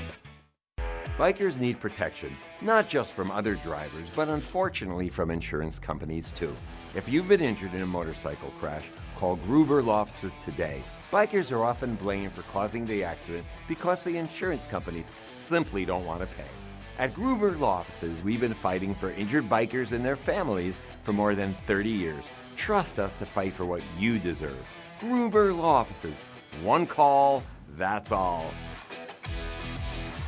Hey, it's Kelly Sheffield, Wisconsin Badgers volleyball head coach. You're listening to 100.5 ESPN, WTLX, Monona, Madison, a Good Karma Brands radio station. The Packers QB of the future is locked in. Jordan Love has been extended to a historic deal. This is special green and gold coverage on ESPN Wisconsin.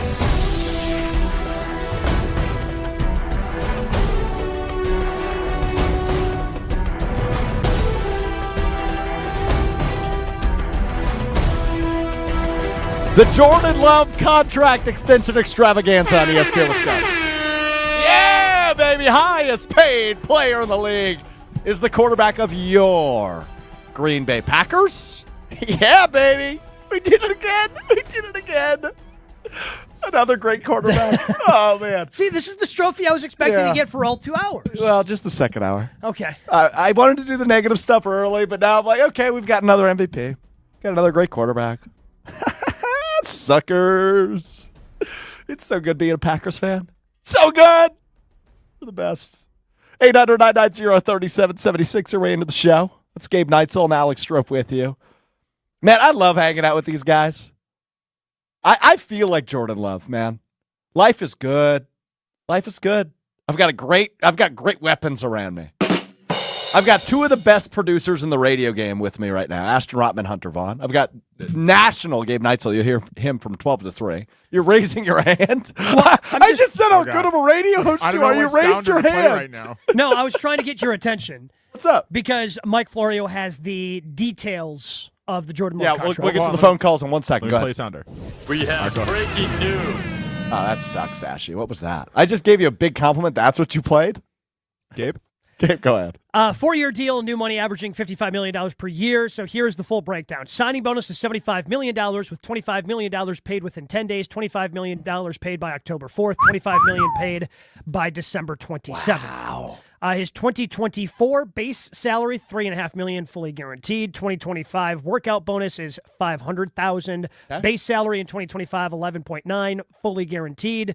2025 per game roster bonus. So every game he's active for, he gets $600,000 Slow down. So this is 2025, $600K every game he's active. No, so $600K total. Okay. So whatever 600K is divided by 17, that's what the roster bonus would be. So he can get up to 600, again, assuming he's active for that. His 2026 base salary, $49.9 million guaranteed for injury at signing. Of that amount, $10.4 is fully guaranteed at signing. $39.5 becomes fully guaranteed on the 5th day of the league year. So as long as he's on the roster, that bad boy is going to be guaranteed. So when this thing basically breaks down, so it's $100 million fully guaranteed at signing. He's receiving $78.5 million by the end of the 2024 regular season. The practical full guarantee from signing is more than $140 million. Wow. So this is the reason why he was sitting out, because it's basically $140 million guaranteed. He was sitting on a $140 million lottery ticket, and that can poof if he strings a calf the way that, we saw Joe Burrow did last year. So he wasn't stepping on the field until, again, he's basically getting $140 million guaranteed. And again, I'm assuming he plays out the entire deal because I don't think this is a mistake. Yeah. He ends up getting $220 million. I want to really, because I want to get to the phone lines. I see Phil, I see Justin, I see some other people lining up. But real quick, Gabe, just very briefly. This is a good deal, right? Yes. Yeah. So the outs for the Packers would be after the 2026 season. So basically, halfway through the new deal, if they released him, they'd be saddled with $20 million in 2027 as the dead cap number. So the Packers gave themselves outs just in case. I like that. Because that's what you do in a contract like this. Absolutely. And maybe that's what took so long, is for them to try to figure out where to give themselves the outs. And it looks like after the 2026 season, so after three more seasons of Jordan Love, if it doesn't work out, you can basically move on. And $20 million in 2027, salary cap money is, who knows what that number. I mean, that's going to feel like pennies. When you talk finances, you're not Gabe. You're Gabriel. That's Gabriel Neitzel right there. That's Gabriel Neitzel at the finances. Well done. You should have borrowed your glasses. Yeah, you should have. Let's go to the phone line, 800-990-3776. I read it before if you're just joining us. This is Phil in Cedarburg, who's going to join us in just a second. But a peek behind the curtain. How phone calls are set up for us when we are hosting a radio show. Ashton Rotman, who's running the show, screens the phone call. He gets like a sentence or two ready for us. So we know what we're walking into. For Phil in Cedarburg, it says this. This is so much money, I'm against it in some respects. So I'm intrigued to hear from Phil in Cedarburg, who's been on hold for 10 minutes. Appreciate you holding, Phil. Go ahead. This is a lot of money. You're against it in some respects. Tell us why, Phil. I'm having just a hard time wrapping my head around this money. Because these salaries, now you guys are in the business and you're used to, and I follow sports. It just seems like it's gone up so incredibly fast.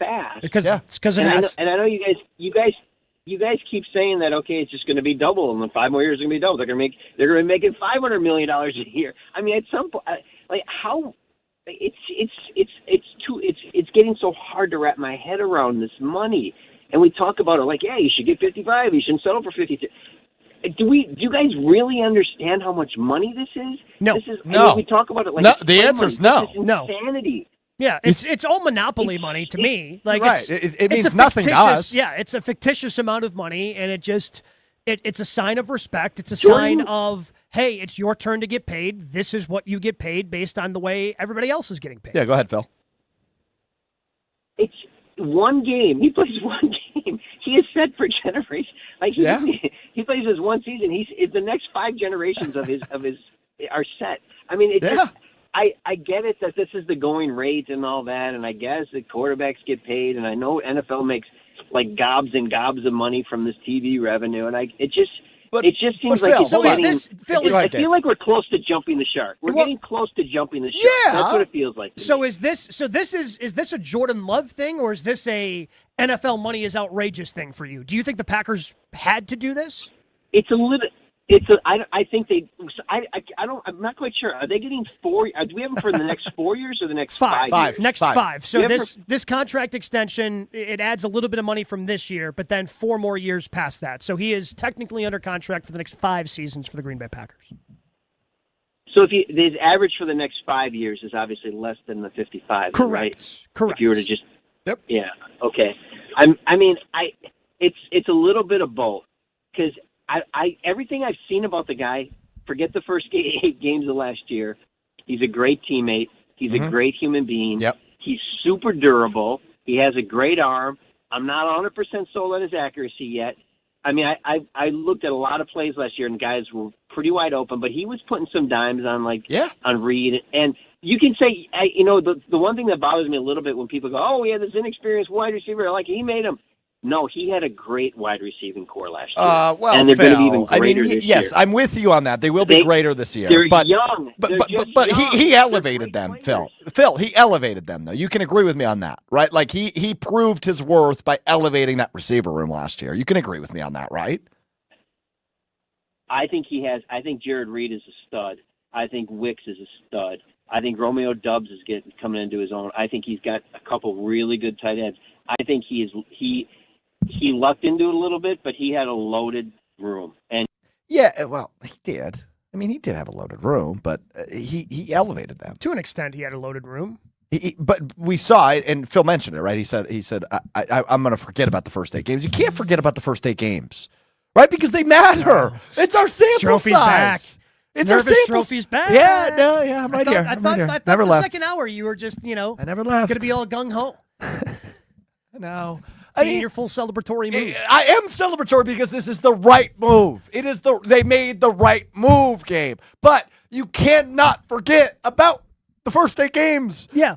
And if he comes out this year and he's MVP good all year, right? If he is consistent as we saw in the second half of the season, then I'll forget about the first 8 games last year. But I can't yet because it was bad. Right? And I understand how good this team ended up being. I understand they went to Dallas and whooped their ass. I understand they went to San Francisco and should have beat the eventual NFC champions. But you cannot sit here as a Packers fan and just say, oh, yeah, he was great the second half of the year. What happened the first half of the year? He wasn't that good. It was further away ago. I don't remember that. Yeah, recency bias is a real thing. Oh, 100%. And I want to be gung-ho. I want to be excited and optimistic. I want to be that Gabe.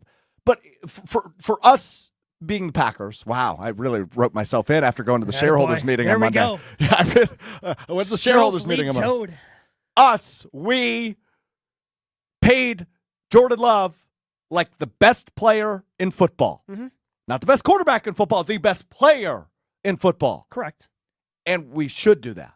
I've said all offseason, hand him a blank check.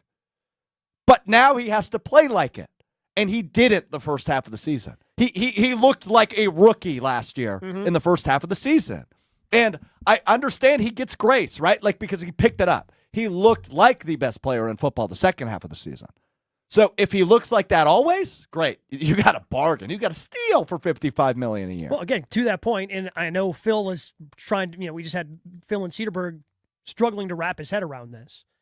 But especially if they had an 18th game, they're going to invent more days to play on. Like the TV salary cap's going up. Yeah. The TV money is only going in one direction. Are they going to hit the breaking point of that at some point? Yes. Maybe, yeah. Do I think that's really anywhere in sight right now? Is that in Jordan Love's career? Probably not. Yeah, I don't see it because the NFL I mean, what, they have 48 of the top 50 television shows I was in just terms of I was just about to say, you've got presidential debates. This year we've got the Olympics. Oh, the Olympics. The NFL runs circles around the Olympics. It's not even It's close. the biggest spectacle in the United States. Yes, it is the correct. most viewed thing in the United States year over year. And television networks and streaming companies are lining up to pay for it. Hey, Jeff. So, Bezos. the money's just going to continue to go up and up.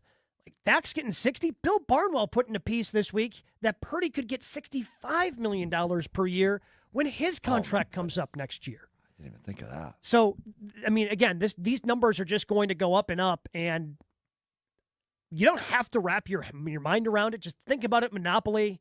You land on Boardwalk, and you pay whatever you pay to, buy Boardwalk, and you move on. Yeah. The most popular high school mascot in the state of Wisconsin. What's your answer? Cardinal? You nailed it. Let's go to the Cardinalville. We go to Middleton now, just outside of Madison. I'm shocked you got that. I mean, I know you've covered high school sports a long time, but first guess, that was impressive. Cardinals are everywhere, man. There's so many Cardinals. Middleton is one of them. We go to Justin in Middleton now, right here on the Jordan Love Contract Extension Extravaganza on ESPN Wisconsin. Justin, what's going on, my man? Not much. Thanks for taking my call. Before I get to my Jordan Love point, I just want to give a shout-out to UW Whitewater's Quinn Miners. He signed a 4-year, $72 million contract with the Broncos last week. We love the Quite Y story. He didn't, it was totally unexpected, and they just, drafted him. And I think he was, on vacation with his family, and the Broncos, drafted him. So, cool story. $18 million guaranteed. So, good for him bringing in the bag, too. Absolutely. Good call, Justin. Yeah, born in Hartford, local kid. So yeah. Nice. And as far as Jordan Love is concerned, I think that the money is going to motivate him. I think he is going to. I think he sees that the Packers are invested in him. I mean, we don't know all the details, but it doesn't sound like the negotiations were too contentious. I mean, he sat out and did his due diligence. Yeah, but he was there. You're right. Like, I don't think they were that contentious. I think you're right. He was there, right? You know, if he wasn't there, maybe I'd use the word contentious. But I think you're right. Yeah, and then they were willing to say, all right, we're willing to pay you and make you the top paid player in football. And I think in closing, I think he's going to be different than Rodgers and Favre. I think he's a little bit more even killed, and I hope he stays that way. Obviously, Favre and Rodgers changed over their careers, and so I think that's the case. And in closing, the Bears still suck. It's fair. It's very fair. It's always a good closing statement. Good call from Strong. Justin. Yeah, the Bears do still suck. Caleb Williams is going to suck. I think they're going to be good, actually. Yeah, I think they're going to be good. The division's going to be good. It's a really good division. Other than Minnesota. Yeah, Minnesota's going to stink. J.J. McCarthy stinks. I still think, you told me I was wrong. This was, 2 months ago now when we did the schedule release show with Joshie DiMaggio? I said, I think Sam Darnold's going to win the job. And you said, no shot. J.J. McCarthy's going to be the week 1 starter. I think Sam Darnold's going to win that job. Sam Darnold might win that job. J.J. McCarthy's that bad. David on the text line, Gabe, real quick before we get to break. We're going to hear from Brian Gutekunst on the other side and you, 800-990-3776. Still see the calls lining up. David says, does Gabe ever get a day off? And that's actually a really good question. The answer is no, from right? time to time. Okay. An occasional Sunday? Yeah, an occasional Sunday. And it's almost football season. So, we just Goodbye grind Sundays. it out. Marquette season coming up. I'm taking some vacation next week. Don't worry about it. You going anywhere? Island Resort and Casino. Oh, yeah. Playing a little golf up there. Nice. Good for you. Largest resort north of Milwaukee. That is Island Resort and Casino. Well-deserved time off. IslandResortandCasino.com. So you'll hear more Gabe this afternoon. Noon to 3 locally on ESPN Radio, Sirius XM Channel 80, the ESPN app, wherever you listen to ESPN Radio. You've got Gabe Neitzel in Milwaukee. You've got Jonathan Zaslow in South Florida. Yep. Tua signed his big contract extension yesterday.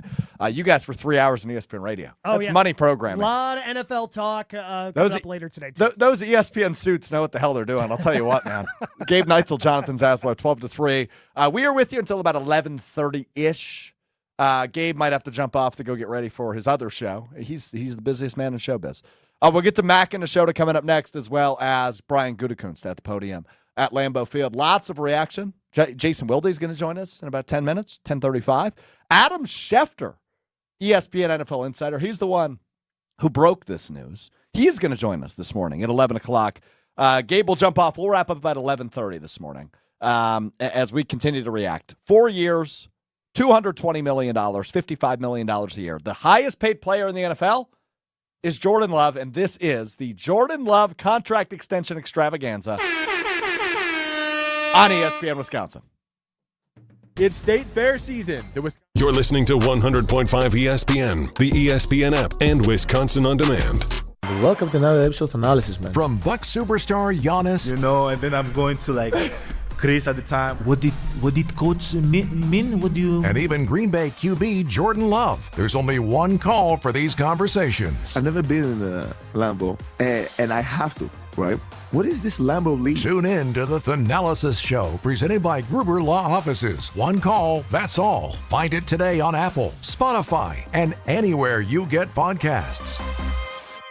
The pulse of the Milwaukee Bucks, straight from a Bucks legend. Can't get it off. Marcus Johnson will, though. Can't leave him alone for a 12. Tap into Here District with Marcus Johnson on Bucks Plus. Marcus and his son Chris offer a weekly beat on Bucks basketball. Get your questions answered and hear from the biggest names in basketball. Find Here District with Marcus Johnson at bucks.com/plus on the Bucks app or wherever you get your podcasts. Stoughton Health, in collaboration with patient and family advisors, seeks to advance the healthcare experience at Stoughton Health by providing a forum for past patients and families to provide feedback on a variety of healthcare and other related topics. Advisors offer constructive feedback on their personal journey at Stoughton Health, helping to elevate the patient experience and increase satisfaction. Interested? Please call Amy at 608-873-2308. Since 1956, Holman Lindsay Paints has been making paint in Wisconsin for Wisconsin. Because of their commitment to making great paint for Wisconsinites, Holman Lindsay has grown over the years to 26 locations in this great state. Headquarters in Sun Prairie with a state-of-the-art facility, Holman Lindsay has the paint you need to make your job better. From do-it-yourself to professional, Holman Lindsay has paint for everyone. Visit one of their local locations today in Madison, Sun Prairie, Middleton, and Janesville. The future is bright with QB1 in Titletown. He is now tied with Joe Burrow and Trevor Lawrence as the highest paid quarterback on an average annual basis. Nobody covers the green and gold like 100.5 ESPN. The Jordan Love contract extension extravaganza right here on ESPN Wisconsin. I'm Alex Strouf. That's the incomparable Gabriel Neitzel, or Gabe Neitzel, depending on if he's talking finances or not. I'm going to give him my glasses anytime he talks finances going forward. Ashton Rotman, Hunter Vaughn running the show for us today across ESPN Wisconsin. Appreciate all you fellas being here on a Saturday morning. All right, let's do this. Let's go to Mac and Nashota first. Mac and Nashota on the phone line, and your way in, 800-990-ESPN, 800-990-3776. We're reacting to the record-breaking 4-year, $220 million extension for Jordan Love. He is now the highest-paid annually player in the NFL, tied with Trevor Lawrence and Joe Burrow, $55 million a year. I've been a little more negative than I anticipated this morning because this is celebratory. This is a big deal. This is really cool. It's awesome. Jordan Love, he deserves this contract. I stand by that. But, yeah, I'm a little worried. I won't lie to you. Mac and Nashota, we go to you now. Mac, go ahead. Hey, so I just wanted to kind of put things in perspective for people just on the nature of this contract and really just NFL contracts in general. Sure. I think, as a owner of an NFL team, you kind of have to understand how inflation plays a role in how these contracts are created. These people are basically making a bet on Jordan Love. Like, yes, at this point, he's the highest paid quarterback. But 5 years from now, the dollar is going to be worth less. Jordan Love's contract is going to look like a steal compared to what they're paying Brock Purdy. And in reality, I feel like the timeline of Jordan Love's career and trajectory and where the Packers have planned this, he's right on track of where they want him to be. I mean, yes, I can admit, like, 8 games, kind of tough to make that bet, but I mean, the Packers have known what they've been doing for the last 30 years, so who's to question them now? Yeah, it's a fair point. I've got no arguments with that. No, and again, this is you did this to yourself if you're the Green Bay Packers. And you keep saying that. Can you elaborate on that real quick? Well, because I know what you mean, but I don't know that everybody driving down 94 knows what you mean. So you moved on from Aaron Rodgers, and you weren't sure if Jordan Love was the guy. That's why they hedged their bets. Yep. I think you kind of, you decided to move on from Aaron Rodgers because, he was sick of you, you were sick of him, so you end up, shipping him off to the New York Jets. But the Packers weren't sure that Jordan Love was able to play the way that he did in the last 8 or 9 games of the regular season last year. They weren't sure, because if they were, they would have given him the 5th-year option.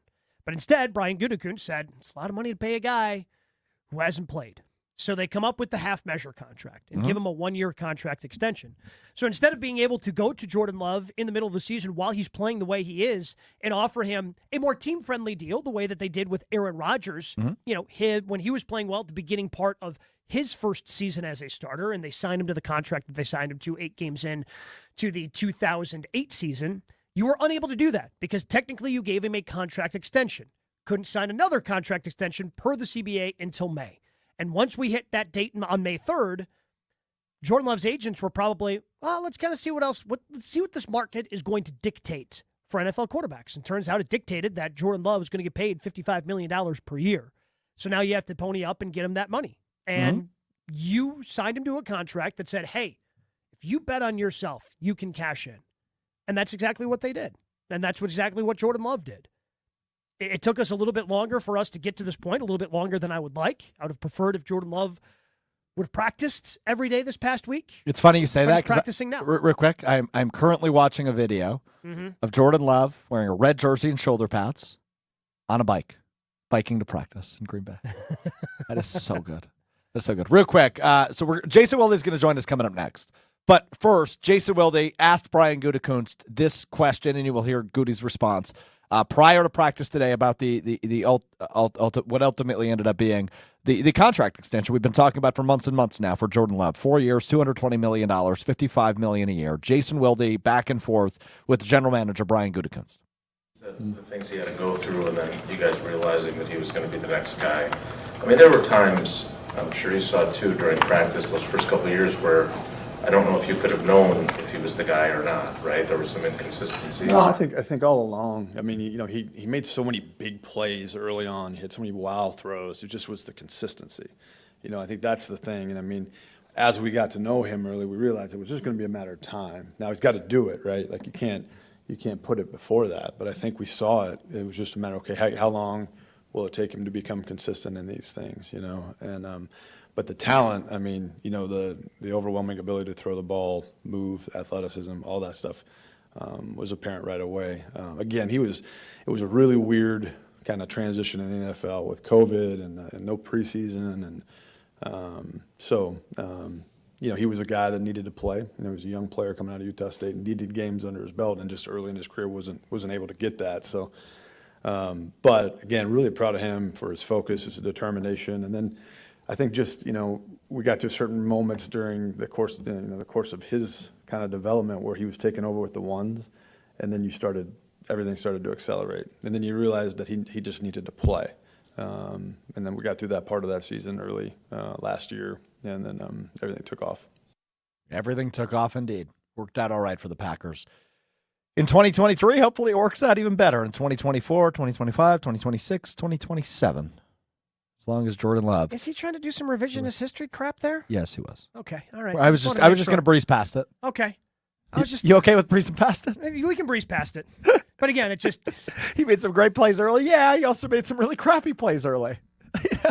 Well, no, because I think Jason was talking about practice in general when Rodgers was still here. Correct, and there was never really he dubbed it, I think, the wow moments, right? Is that how he dubbed it last year? Yeah, he didn't he didn't have a lot of wow moments, but it all came together. We're okay. We're okay, right? We're okay. I don't know why Brian. I mean, why does he have to do that? Just be like, hey, we always had a thought, but we didn't know for sure, and we're really glad that it's worked out the way it did. What do we call it? GM speak? Because that's not coach speak. He's not a coach. No, GM but speak. I don't know. He's trying to sell us on okay. Oh, I always knew. No, you didn't. When he's looking in the mirror in the morning, the last couple of days, Gabe, he's saying, "Yeah, we did it. We got our guy." Well, again, it worked out great for you. He's talking himself into it. It took some stones to draft him when you did. Oh, God, yeah. It took some stones to draft him when you did. So credit goes there. He developed. It worked out. Yep. You get the contract. You sign him to it. That's the dream, that you draft a quarterback so you can give him a contract like this. That's the dream. So it all worked out in the end. But I know there were moments in the middle where you weren't sure. If you were sure, you went to giving Aaron Rodgers the contract you did. You would have given Jordan Love the fifth-year option. You didn't do those things. Your actions told me that you weren't sure. Why are you now telling me that you always knew? Yeah. Very confused by that. Aaron Jones is going to be a Packer this year. Yeah, that's fair. You never know what he's going to say, man. Never know. You never know what Jason Wilde's ever going to say either. He joins us next live from practice up in Green Bay. The first practice in which Jordan Love will practice today in pads. First padded practice as well today for the Packers. That's Gabe Neitzel. I'm Alex Strouf with you. Ashton Rotman, Hunter Vaughn running the show for us on ESPN Wisconsin. Jason Wilde joins us next from practice on the Jordan Love contract extension extravaganza right here on ESPN Wisconsin. The Jordan Love extension is complete. Talk about it with us here on ESPN Wisconsin. My Aunt Bella was telling a story, and her speech was a bit slurred. Her smile was drooping. Was she having a stroke? I knew it was time to run through the B Fast checklist. B, balance. Bella was fine. E, eyes. Her vision was fine. F, face. Oh, the drooping. A, arms. She could lift both arms. S, speech. Oh, definitely slurred. T, terrible headache. She had one. Signs of a stroke. I called 911 and saved Aunt Bella's life. Brought to you by the Wisconsin Department of Health Services Covered Health Stroke Program. The biggest names in the basketball world. Dame Dollar Lillard. Having fun and honest conversations. He puts it in the shoe, right? And sets the tone for brothers and sisters and family. Every week, Thanasis Adetokounmpo sits down with special guests on Thanalysis Show. Presented by Carbless Ready-to-Drink Cocktails. Fantastic. Find Thanalysis Show on Spotify, Apple, or wherever you get your podcasts. And on YouTube by searching Thanalysis Show. This update is sponsored by UW Credit Union. For every stage of life, UW Credit Union is here for every you. Delta Dental is proud to sponsor Family Sundays at Halfer Field. Play catch on the field on Sundays from 10:30 a.m. to 1 p.m. prior to Brewers' regular season home games. Admission is free. Join UW Credit Union at uwcu.org. Insured by NCUA. Every event tells a story, from the first impression to the final moments. Have someone guide your guests through every chapter the way you want the story told. Hi, it's Jeffrey from Celebrations Entertainment. With a strong presence, great voices, and an award-winning team, trust us to guide, direct, and inform your guests through all the different chapters of the day. For fun, memorable entertainment for any event, please visit us at celebrationsentertainment.com. That's celebrationsentertainment.com. The future is bright with QB1 in Titletown. They have their face of the franchise quarterback, but they knew that already. They wanted to pay him, but they wanted to protect themselves. Nobody covers the green and gold like 100.5 ESPN. Down in Destin, Florida, is one hell of a drug. Florida. This was the best song on the new Taylor Swift album. Just throwing that out there. Quick take for you. Aside from Jordan Love's historic contract extension, 4 years, $220 million, $55 million a year. Incredible. They got it done. Jordan Love's practicing for the first time this offseason right now up in Green Bay. He's Gabe Neitzel. I'm Alex Strouf with you here on ESPN Wisconsin, the Jordan Love contract extension extravaganza.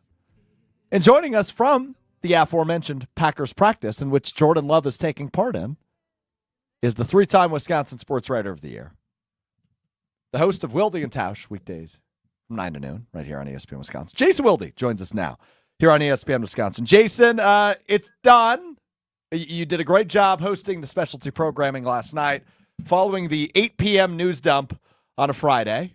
But real quick, for those of you that missed it, what's your reaction? $55 million a year, 4 years, $220 million for Jordan Love. Go ahead, Jason. First of all, I'm not at practice. I'm in my office. I'm going to head down to practice after I talk to you guys. Are you wearing glasses? I am. I accidentally fell asleep with my contacts in last night, so they were bugging me this morning. I took them out. Okay. So I was walking Stella and Sadie when Adam Schefter's tweet pinged into my phone. I had talked to someone earlier in the day who had said, I think it's going to get done.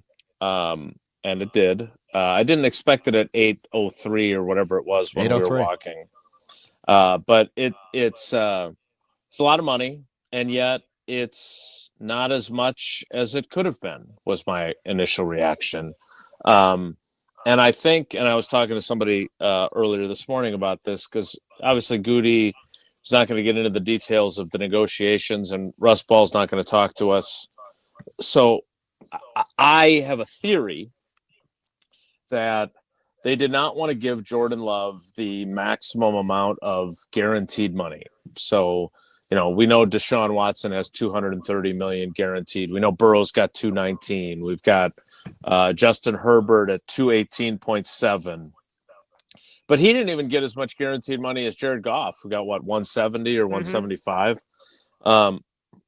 My working theory is that, agents want to have wins. It's important to them. It's important for them to get wins so they get their next clients. And so David Mulugeta has a couple of wins here, right? He got them to a $55 million per year average, which means that he's tied for the highest paid player in the league on APY. And while he didn't get as much guaranteed money as Tua did, or as much as Jared Goff did, he got more than Trevor Lawrence. And more importantly, he got the biggest signing bonus in NFL history. He has $75 million. I mean, I kept joking about the Publishers Clearinghouse check, the giant ceremonial check with an Associated Bank logo on it. When you get a $75 million signing bonus, which you get at signing, that's a lot. They should do that check. So they broke it up, though, Jason. Mike Florio had details of the contract. $25 million was due at signing. $25 million is due in October, and I think another $25 million in December. So you could do the big check 3 different times. Well, I saw that, and I understand they're not going to pay it in one lump sum, but I guess what I'm saying is a signing bonus. I don't know. Maybe the Packers have to sell some popcorn or some jerseys to be able to have the cash flow, because they've only got $700 million in the bank or whatever. But whatever the reasoning is, maybe there's a tax thing. I don't know for Jordan. But the bottom line is that it's the biggest signing bonus. So he's got that win if you're David Mulugeta and Andrew Kessler. So while he doesn't get, let's be honest, he did not get as much guaranteed money as Tua did earlier in the day.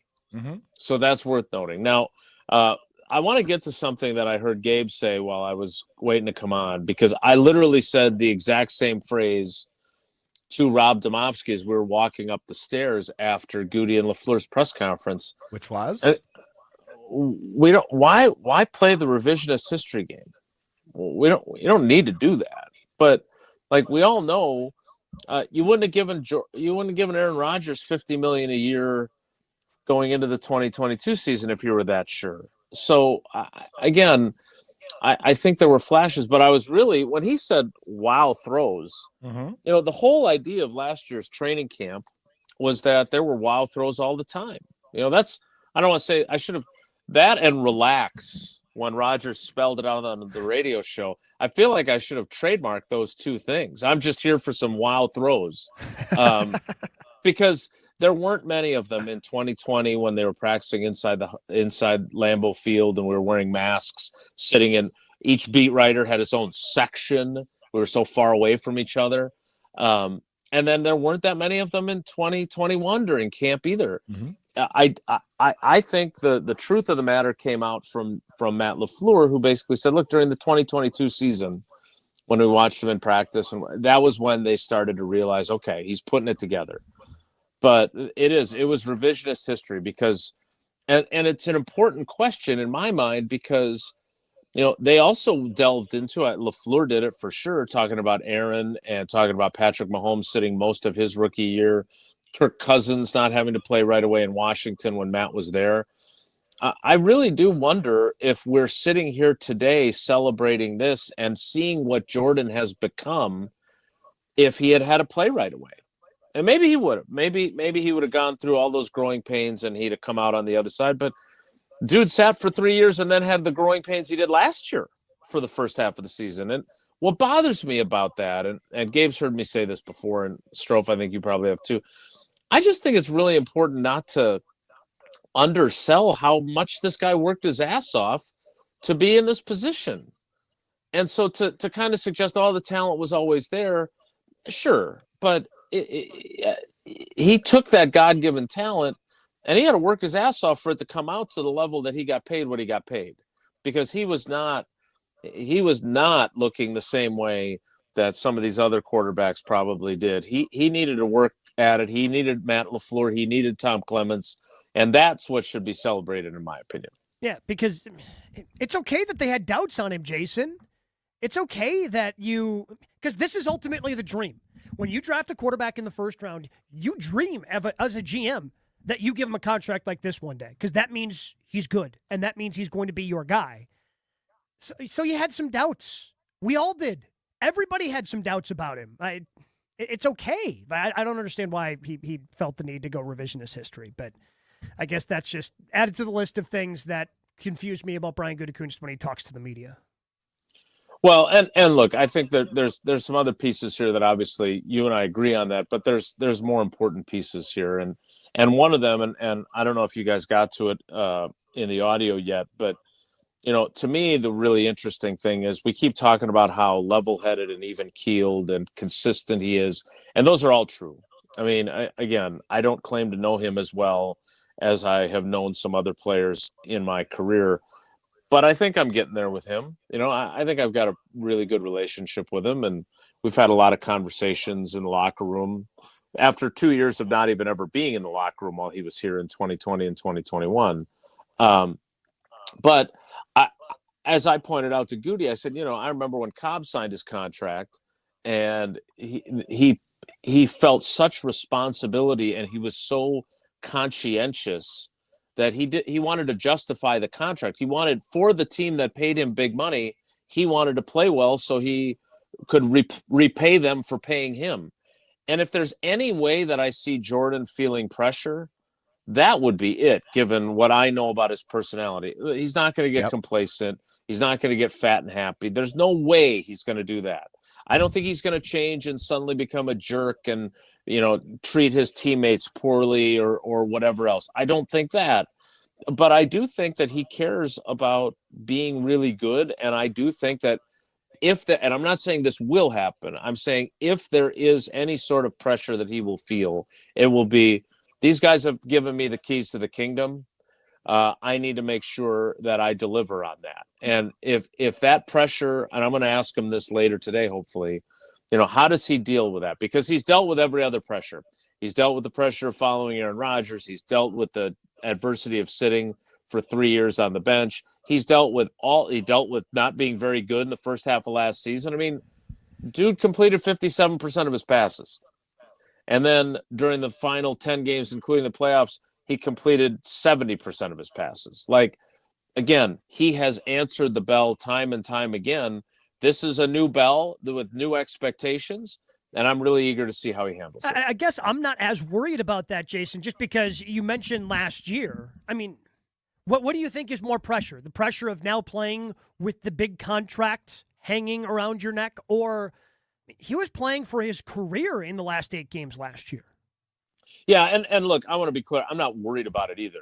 My only point was, I think there's a lot of people that look at a guy that gets paid this much and how's he going to handle that pressure? I just don't think he's going to feel pressure in terms of expectations from the outside. I really believe that it's an internal thing for him, but I don't think that's you're right. I don't think it's going to be. I'm just saying that if there is a pressure he will feel, that's the pressure he would. From my experience with him as a human being, that's the pressure I think he would feel. Yeah, that's interesting. Jason Wilde with us here on ESPN Wisconsin. Gabe Neitzel, Alex Strouf with you.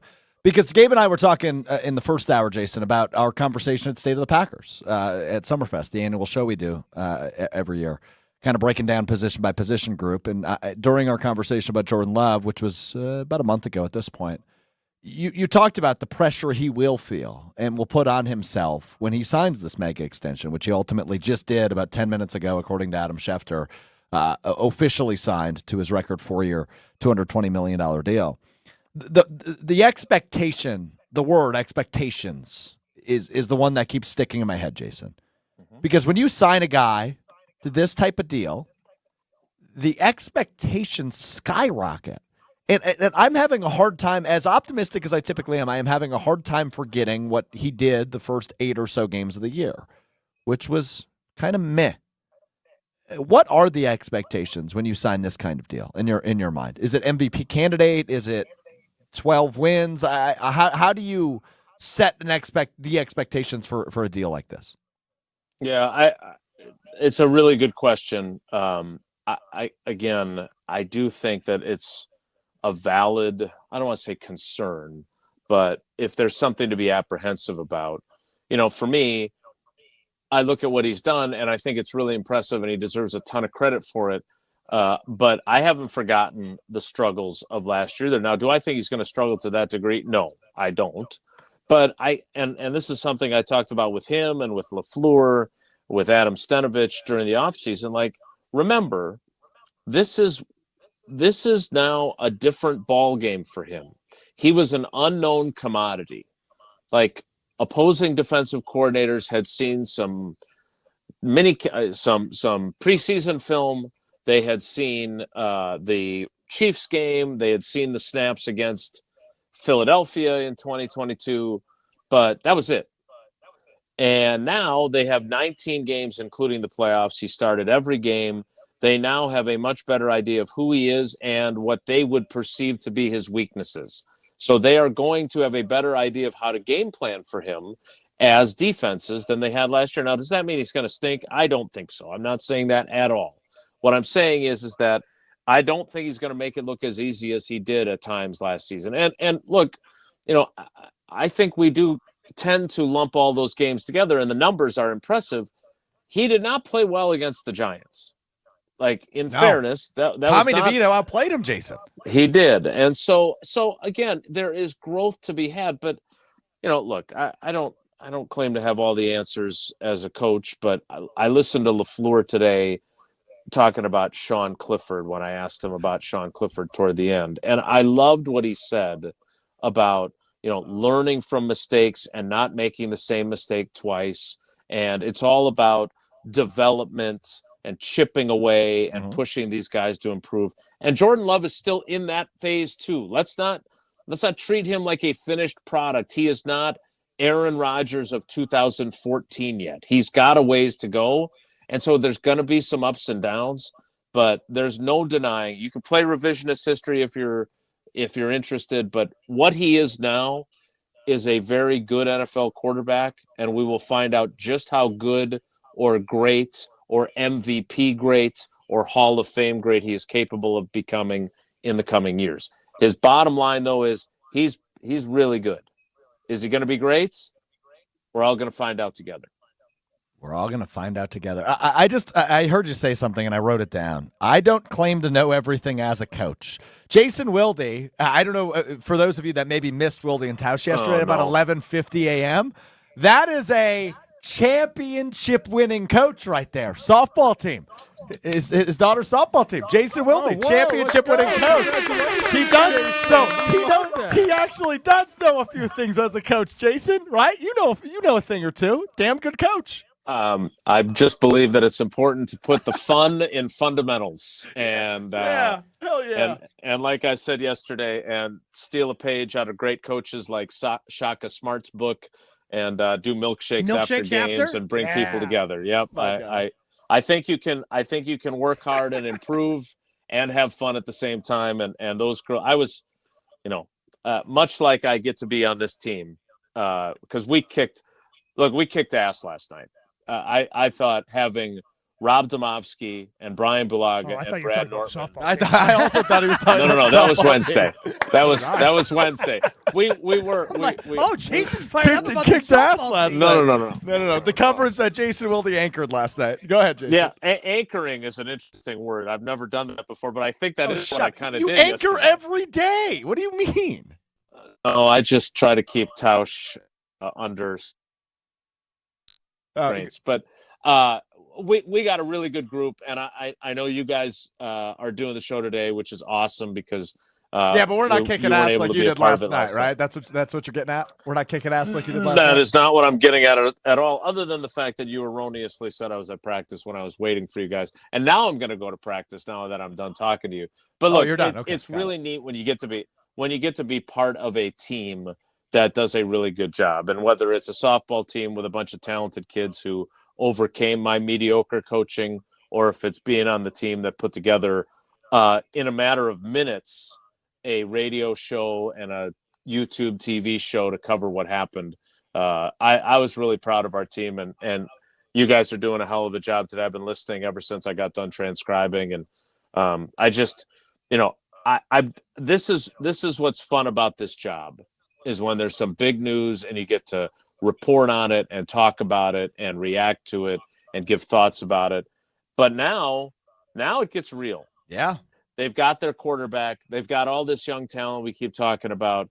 The expectations are through the roof, and that is different than last year. And they can say all they want, that they know how to handle it, and they've been talking about it and whatever else. And they're not worried about outside expectations because their expectations are higher than anyone's. But they're going to face adversity. Matt LaFleur has said that repeatedly. It didn't feel like they faced a lot down the stretch, but remember, they lost that game in New York, and then they lost to the Buccaneers, and then they almost blew that lead on Christmas Eve. They did blow the lead. It was 30-30 against the lowly Panthers. So this team is not a finished product. I'm really eager to see where they go from here, but they got the most critical piece now taken care of. Really well said by Coach of the Year in the Green Bay Area Softball Association, Jason Wilde. Jason, appreciate the time. Go see the highest paid quarterback in the NFL practice for the first time. Appreciate your time, buddy. I'm looking forward to it. All right, guys, you look great in the glasses. You look much smarter than you actually are. That's an accurate very statement. fair. I didn't even It's get very a fair. take care, be good. Can you give us a take care, be good before you leave? All right, guys, take care. Be good. There it is. Yeah. What a Richard. I mean, come on. What's wrong with the glasses? Do I look weird to you? Yeah, Yeah, for sure. without a doubt. We were just going to let it go. Yeah. But thank God Jason said Yeah, something. Jason said something. Okay, so Shefty is going to join us in about 5 minutes. Yeah. Should I take the glasses off for Shefty? No, you have to keep them on. No, you got to keep him on. I mean, It's the first time I'm talking to Shefty yeah, ever. but he's not going to think You talk to him every week. Sure, he's not going to think you look weird with glasses because he's never seen you before. Don't so lie to him. If he's he going to be sees fine. you, he's going to make fun of you. What, he's going to call him Four Eyes? I mean, I will if he doesn't. Easy over there. Four Eyes. Whether it's live or in podcast form, you've heard us on air with all of our shenanigans. Gabe, I'm throwing some. Why are you? I don't want. Now see your favorite 94.5 ESPN shows streaming on video. By me, by the way. I hit that microphone like 4 out of 6 times on that. Subscribe to ESPN Milwaukee on YouTube and get notified when we hit the air live. Plus, you can watch back any second that you miss and see original digital content too. Watch, listen, interact. ESPN Milwaukee on YouTube. The ESPN Madison Open, presented by Coors Light, is back. On Monday, August 5th, the ESPN Madison crew is packing their bags and teeing off at Bishops Bay Country Club for a day on the links. The ESPN Madison Open is benefiting the Miracle League of Dane County and is brought to you by Bishops Bay Country Club, The Tasting Room, Incredible Bank, Celebrations Entertainment, Hush Blackwell, Vortex Optics, and Zippo Lighters. Thank you for making a difference in our community. Stoughton Health, in collaboration with patient and family advisors, seeks to advance the healthcare experience at Stoughton Health by providing a forum for past patients and families to provide feedback on a variety of healthcare and other related topics. Advisors offer constructive feedback on their personal journey at Stoughton Health, helping to elevate the patient experience and increase satisfaction. Interested? Please call Amy at 608-873-2308. Since 1956, Holman Lindsay Paints has been making paint in Wisconsin for Wisconsin. Because of their commitment to making great paint for Wisconsinites, Holman Lindsay has grown over the years to 26 locations in this great state. Headquarters in Sun Prairie with a state-of-the-art facility, Holman Lindsay has the paint you need to make your job better. From do-it-yourself to professional, Holman Lindsay has paint for everyone. Visit one of their local locations today in Madison, Sun Prairie, Middleton, and Janesville. What's on Tap, brought to you by Miller Lite, the original light beer. Rooting for the Brew Crew, because we're from Milwaukee too. Tastes like Miller time. Collect a Bob Uecker Harry Doyle bobblehead at the Brewers game on August 17th, courtesy of Chevrolet. Inspired by Uecker's legendary role in the film Major League, the first 30,000 fans through the gates will get this special bobble. Get your tickets at brewers.com/giveaways. Milwaukee Brewers Baseball and Miller Lite. You know Fleet Farm's got everything for everyday life. But did you know we also have the best prices guaranteed every day? Like 40 pounds of Diamond Crystal Softener Salt, on sale now for just $5.69.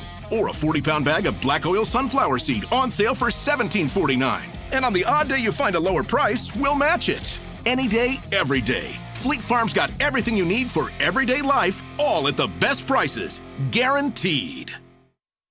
Since 1961, Stoughton Trailers has been a family-owned and operated business with 3 generations calling Stoughton home for over 60 years. To continue their growth and support for their local community, Stoughton Trailers is building a new corporate headquarters right here in Stoughton. This new HQ is designed to promote the physical, mental, and business health of Stoughton Trailers and its employees. Stoughton Trailers, looking forward to the limitless possibilities that lie ahead. Stoughton Trailers, the best is yet to come. 4 years, $220 million officially signed about 15 minutes ago, as reported by ESPN's Adam Schefter. That's Gabe Neitzel, I'm Alex Strouf. Ashy Rots Ashton Rotman running the show for us on the Jordan Love contract extension extravaganza here on ESPN Wisconsin. Big thanks to Jason Wilde for skipping the first few minutes of Jordan Love's first practice of the year to give us some details and his thoughts. Any big takeaways from Jason other than him saying, I think he said the word ass 7 times? Oh, that's that. He had the ass counter going on? Yeah. I am the ass counter. Wow. Didn't expect that one to break Strouf. Jordan Love, all right, guys? Yeah, Jordan Love. No, I mean, look. I am the ass counter. Adam Schefter's coming up next. It's so good. Yeah, well, he's used to different antics. We didn't even talk about golf last time. Schefter was not. But, no, I mean, with Jason, again, it comes down to the question that we kind of keep coming back to. And you asked about the expectations and how is Jordan Love going to handle this contract. And, the money, I don't expect it to change him. I'm not that concerned. But it is an interesting thing to monitor. Because I agree with Jason that he's going to be somebody like Randall Cobb that puts the pressure on himself to succeed for his team. And we've seen that affect players negatively for the Packers. A.J. Dillon was very open a couple of years ago about how, I want to be here. I want to get another contract. I've got to have a good season. And that really has adversely affected him the last couple of seasons where he hasn't been as good as he was the first 2 years. And now he's on a contract, A.J. Dillon, where he could easily be let go at the end of the year or at the end of training camp if he doesn't win that number 2 running back spot. So we've seen the pressure of wanting to perform affect guys differently for the Packers over the last couple of seasons. It's really well said by the pride of Horicon High School, Gabe Neitzel. The pride of Berlin High School, Hunter Vaughn running the show. The pride of Grays Lake High School. Grays Lake Central, excuse me. Ashton Rotman running the show. I'm Alex Strouf. I don't know if I'm the pride of Denmark High School or not, but certainly from there. Adam Schefter from, I don't know where he went to high school. John F. Kennedy High School in Belmore, New York. Will join us next on the Jordan Love. I don't know what I'm doing right now. Yeah, I don't know what you're doing either. Horicon High School, right? Yeah, Did I get that right? You nailed it. You're an NCAA record holder also. Oh, people yes. forget to mention that. Yeah. That's correct. Most triples in an inning, right? 2 triples in an inning, yes. Yeah, you're the only person to ever do that? Is it really or one of many shared, to do that? One of many. So that's a shared record, yeah. But you're still an NCAA record That's holder. correct, yes. Pretty cool. It's kind of a lame record. How many records you got? Yeah. What NCAA records do you hold, Ashley? Nothing. Exactly. The best newsbreaker in the business, the best insider in the business, Adam Schefter, joins us next. It is the Jordan Love contract extension extravaganza. on ESPN Wisconsin. Sizzling summer deals are happening all month long at Metro Kia of Madison. Check out this scorching deal. The 2024 Kia Seltos is available with 3.9% APR financing for 48 months. $22.53 per 1,000 borrowed. SUV is more your style? The 2024 Kia Sportage is available at 1.9% APR for 48 months. $21.65 per 1,000 borrowed. Browse their inventory at MetroKiaMadison.com and hurry in for sizzling summer deals. Rick was at risk for a stroke, but now he's taking steps to reduce that risk. He checks his high blood pressure routinely to keep it under control. He exercises 30 minutes a day, 5 days a week to get his heart pumping. He also calls the Wisconsin Tobacco Quit line to help him manage his nicotine cravings. Did you know 80% of all strokes are preventable? Be like Rick and reduce your risk of stroke. Good job, Rick. Sponsored by the Wisconsin Department of Health Services Coverdale Stroke Program. The GRB Rays have established themselves as one of the top baseball programs in the Midwest and the country. GRB Academy offers training programs for players of all ages and skill levels. Learn from some of the best baseball coaches in the area and find the program that fits your training goals and your schedule. Spots are filling up fast, so visit grbacademy.com to sign up now. That's grbacademy.com. GRB Academy, baseball for the serious player. Forward Madison FC's professional soccer season is underway, and they want you to pack out Breeze Stevens Field. Need a night out with the whole family? Try the Forward Madison Family Special presented by MG&E. Score a ticket to the match, a meal, and an FMFC scarf, all for just $25 per person. Visit forwardmadisonfc.com to purchase your tickets today. That's forwardmadisonfc.com. Forward Madison, fun for all. Hi, this is former Badger Pro Football Hall of Famer Joe Thomas. You're listening to 100.5 ESPN WTLX Monona, Madison. Good Karma Brands radio station.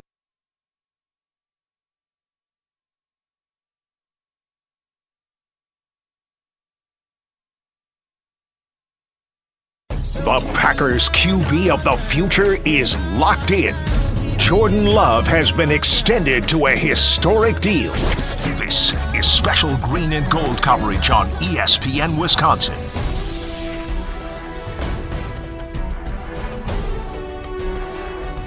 The Jordan Love contract extension extravaganza rolls on here on ESPN Wisconsin. That's Gabe Neitzel of Jen, Gabe, and Chewy. I'm Alex Strouf of Mr. Irrelevant. Ashton Rotman, our executive producer, running the show this morning, along with Hunter Vaughn, producer Tiny Hands, running the show back in Madison. With you for about another half an hour here on ESPN Wisconsin as we react to the record-breaking deal that is 4 years, $220 million. Woo! For Jordan Love. That is $55 million a year. Officially signed this morning, according to Adam Schefter, who will join us momentarily here on ESPN Wisconsin. $220 million 4 years. That is crazy. But it's well-deserved after what he did a year ago, Gabe, after the season he had in his first year as the starting quarterback for the Green Bay Packers, winning a playoff game in Dallas, almost winning a playoff game against the eventual NFC champion 49ers. It's well earned. On the surface, it seems crazy that you would become the highest paid player in NFL history based on really 8 really good games. But it's the product of the circumstances. The Packers needed to lock him up to a long-term deal by – there was always a question last year when he was playing, well, man, why don't more teams do this? Having quarterbacks sit for a while? Well, first of all, it's a luxury because usually you're a bad team drafting a quarterback in the first round. You can't afford to have him sit. And a lot of teams want to do what the 49ers have been able to do, that the Seattle Seahawks did all those years ago. And when you have a quarterback on the cheap on those rookie deals, you want to be able to pay all these other players around them to kind of bolster up the roster. So that's kind of the reason. And then the other reason on the back end is, well, you didn't really get Jordan Love for cheap for very long. Yeah. Because that got expensive quick. It got expensive really fast. That's Gabe Neitzel, Alex Strouf with you here on ESPN Wisconsin. Let's go to the phone lines now. ESPN senior NFL insider, the man who broke the news, the great Adam Schefter joins us now here on ESPN Wisconsin. Schefter, appreciate the time. Obviously, this is the market we live in now. 4 years, $220 million for Jordan Love. It took a little bit, but they got it done. Let's start with just your reaction to the news, Schefter. Exactly what we expected it to be, almost on the timeline we expected it to be. Before the first padded practice today, Packers wanted to get him out there. You knew it wasn't going to be cheap. I mean, we had said, you tell me, Gabe, did we not say that he was going to be one of the, if not the highest paid quarterbacks in football? Wasn't that the line we kept saying over and over? Yeah, it is the one we kept saying over and over. Absolutely. And what did it turn out to be? He is one of the, if not the, depending on how you look at it, the highest paid quarterback in football, right? So, what's interesting to me is that it's a 4-year contract. And so that the Green Bay Packers went on a shorter deal where many of the other quarterback extensions that were done are 5-year deals. So that means that when Jordan Love is 30 years old in 2028, he will have a chance to become a free agent again, if that's what he opts to do. So he has crushed it now, and he'll have the ability, if he plays well, to really do very well again 5 years from now after he plays out this contract. So, again, a big win for Jordan Love. And the Green Bay Packers are in a situation where they don't have to pay right now a wide receiver the top dollars, the tight end the top dollars. They have an opportunity here, even though they have to pay Jordan Love, to be able to pay him that and still build a young, offensive, talented team and make a run. And that's what they've done here. And let's see how it works out. Clearly, the Packers said, Brian Gutekunst had said publicly he wanted to get a deal done before training camp. That wasn't the case. What do you think ultimately the holdup was? Because, like you just said, Adam, this ended up kind of being exactly what we thought it was going to be. Yeah. The only thing I can tell you is they're probably haggling over the 4 or 5 years. I'm sure that was an issue because I can't imagine that the Green Bay Packers were thrilled about 4 years, but in the end they did that. Jordan Love had wins here, and the Packers got their win in that he's under contract for 5 more years. He's a guy that they built around. And so, look, here's the deal. These deals get done sort of when they have to. And with the Packers having their first padded practice today, they wanted him out there today. And so whatever that last little hang-up was, and I don't know what that was. My guess is obviously you're haggling over the money, whether it's the actual guarantee in the end or the average coming up a little bit, whatever it is, both sides got in the end what they wanted, but I don't know that final little obstacle, why it got done last night as opposed to, say, Monday night. Probably just the time and urgency of the situation, to be frank. ESPN senior NFL insider Adam Schefter with us here on ESPN Wisconsin, reacting to the historic deal for Packers quarterback Jordan Love, 4 years, $220 million.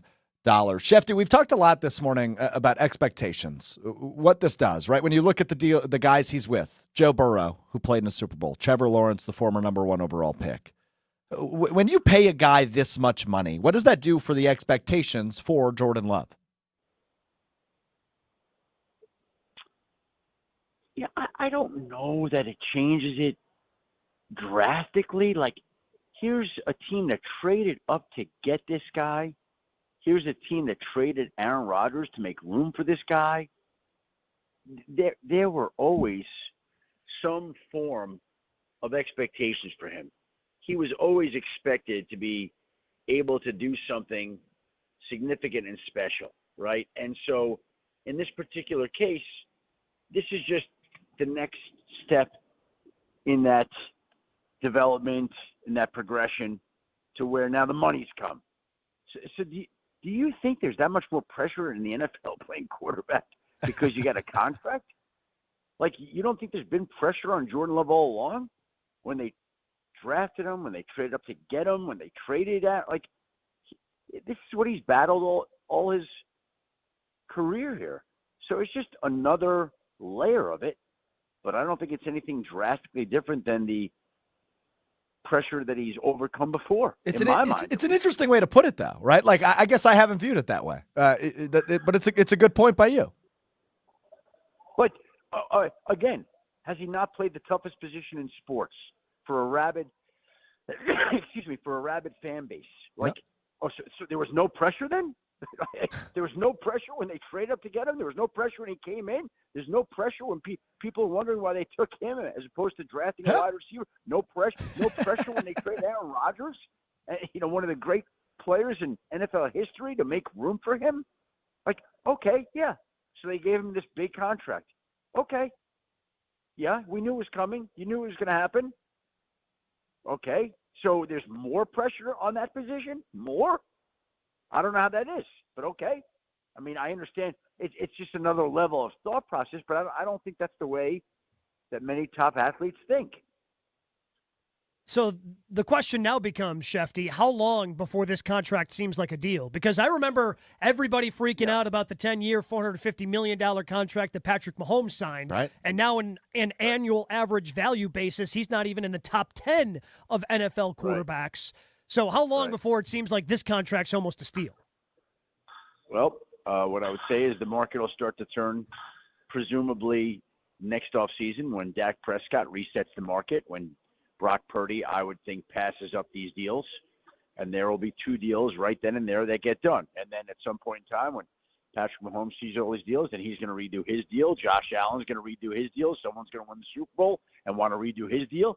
So it's just the natural progression of things. You'll start to see this deal already slide back next offseason. And then the next offseason will slide back a little bit more, and then a little bit more. And by the time we get into the fourth year of the deal, depending on how well Jordan Love is playing, the money that is being spent in this particular will either be a huge value or it'll be a massive overspend. Uh-huh. But that'll be contingent on his play, not the numbers. So we'll see how that plays out in the years to come. But that's how it works with contracts at every position. The next wave of players at that spot get paid, and they beat the marks that are established in front of them if they're warranted and worthy, and then we go on to the next deal. That's how it works. ESPN NFL insider Adam Schefter with us here. Gabe Neitzel, Alex Strouf on ESPN Wisconsin for a few more minutes. Schefter, you tweeted it yesterday that the 2020 NFL draft class for quarterbacks, Burrow, Tagovailoa, Herbert, Love, and Hurts, have a combined now $1.25 billion. That's a billion dollars in contracts. Are we going to view this as one of the great quarterback draft classes 2020, or is this just what the market is when you get your guy, you pay him, and that's just what the market is now that we're up to $1.25 billion? Right. I think it's a little bit of both right now. Obviously, you're talking about huge numbers, and you're talking about more money than any quarterback draft class ever has made. But this quarterback draft class also is going to have to win some playoff games and Super Bowls before we start putting it into that category. How many Super Bowls has this draft class won so far? That would be a total of 0. Okay. So until they start winning multiple Super Bowls, it's hard to talk about them with the Jim Kelly, John Elway draft class of 1983, Dan Marino, Ken O'Brien, Tony Eason. Now, I know that draft class won only 2 Super Bowls, I guess, and that would be from John Elway. But again, we're still talking multiple Super Bowls. This class has 0 right now. This class right now will make more money than any other quarterback draft class. But you know what? This past quarterback draft class, this past year that just happened in April, if those guys play well, they'll set that record. So that's a function of the market. But the function of whether or not it's one of the great quarterback draft classes is the function of productivity and championship play in the postseason.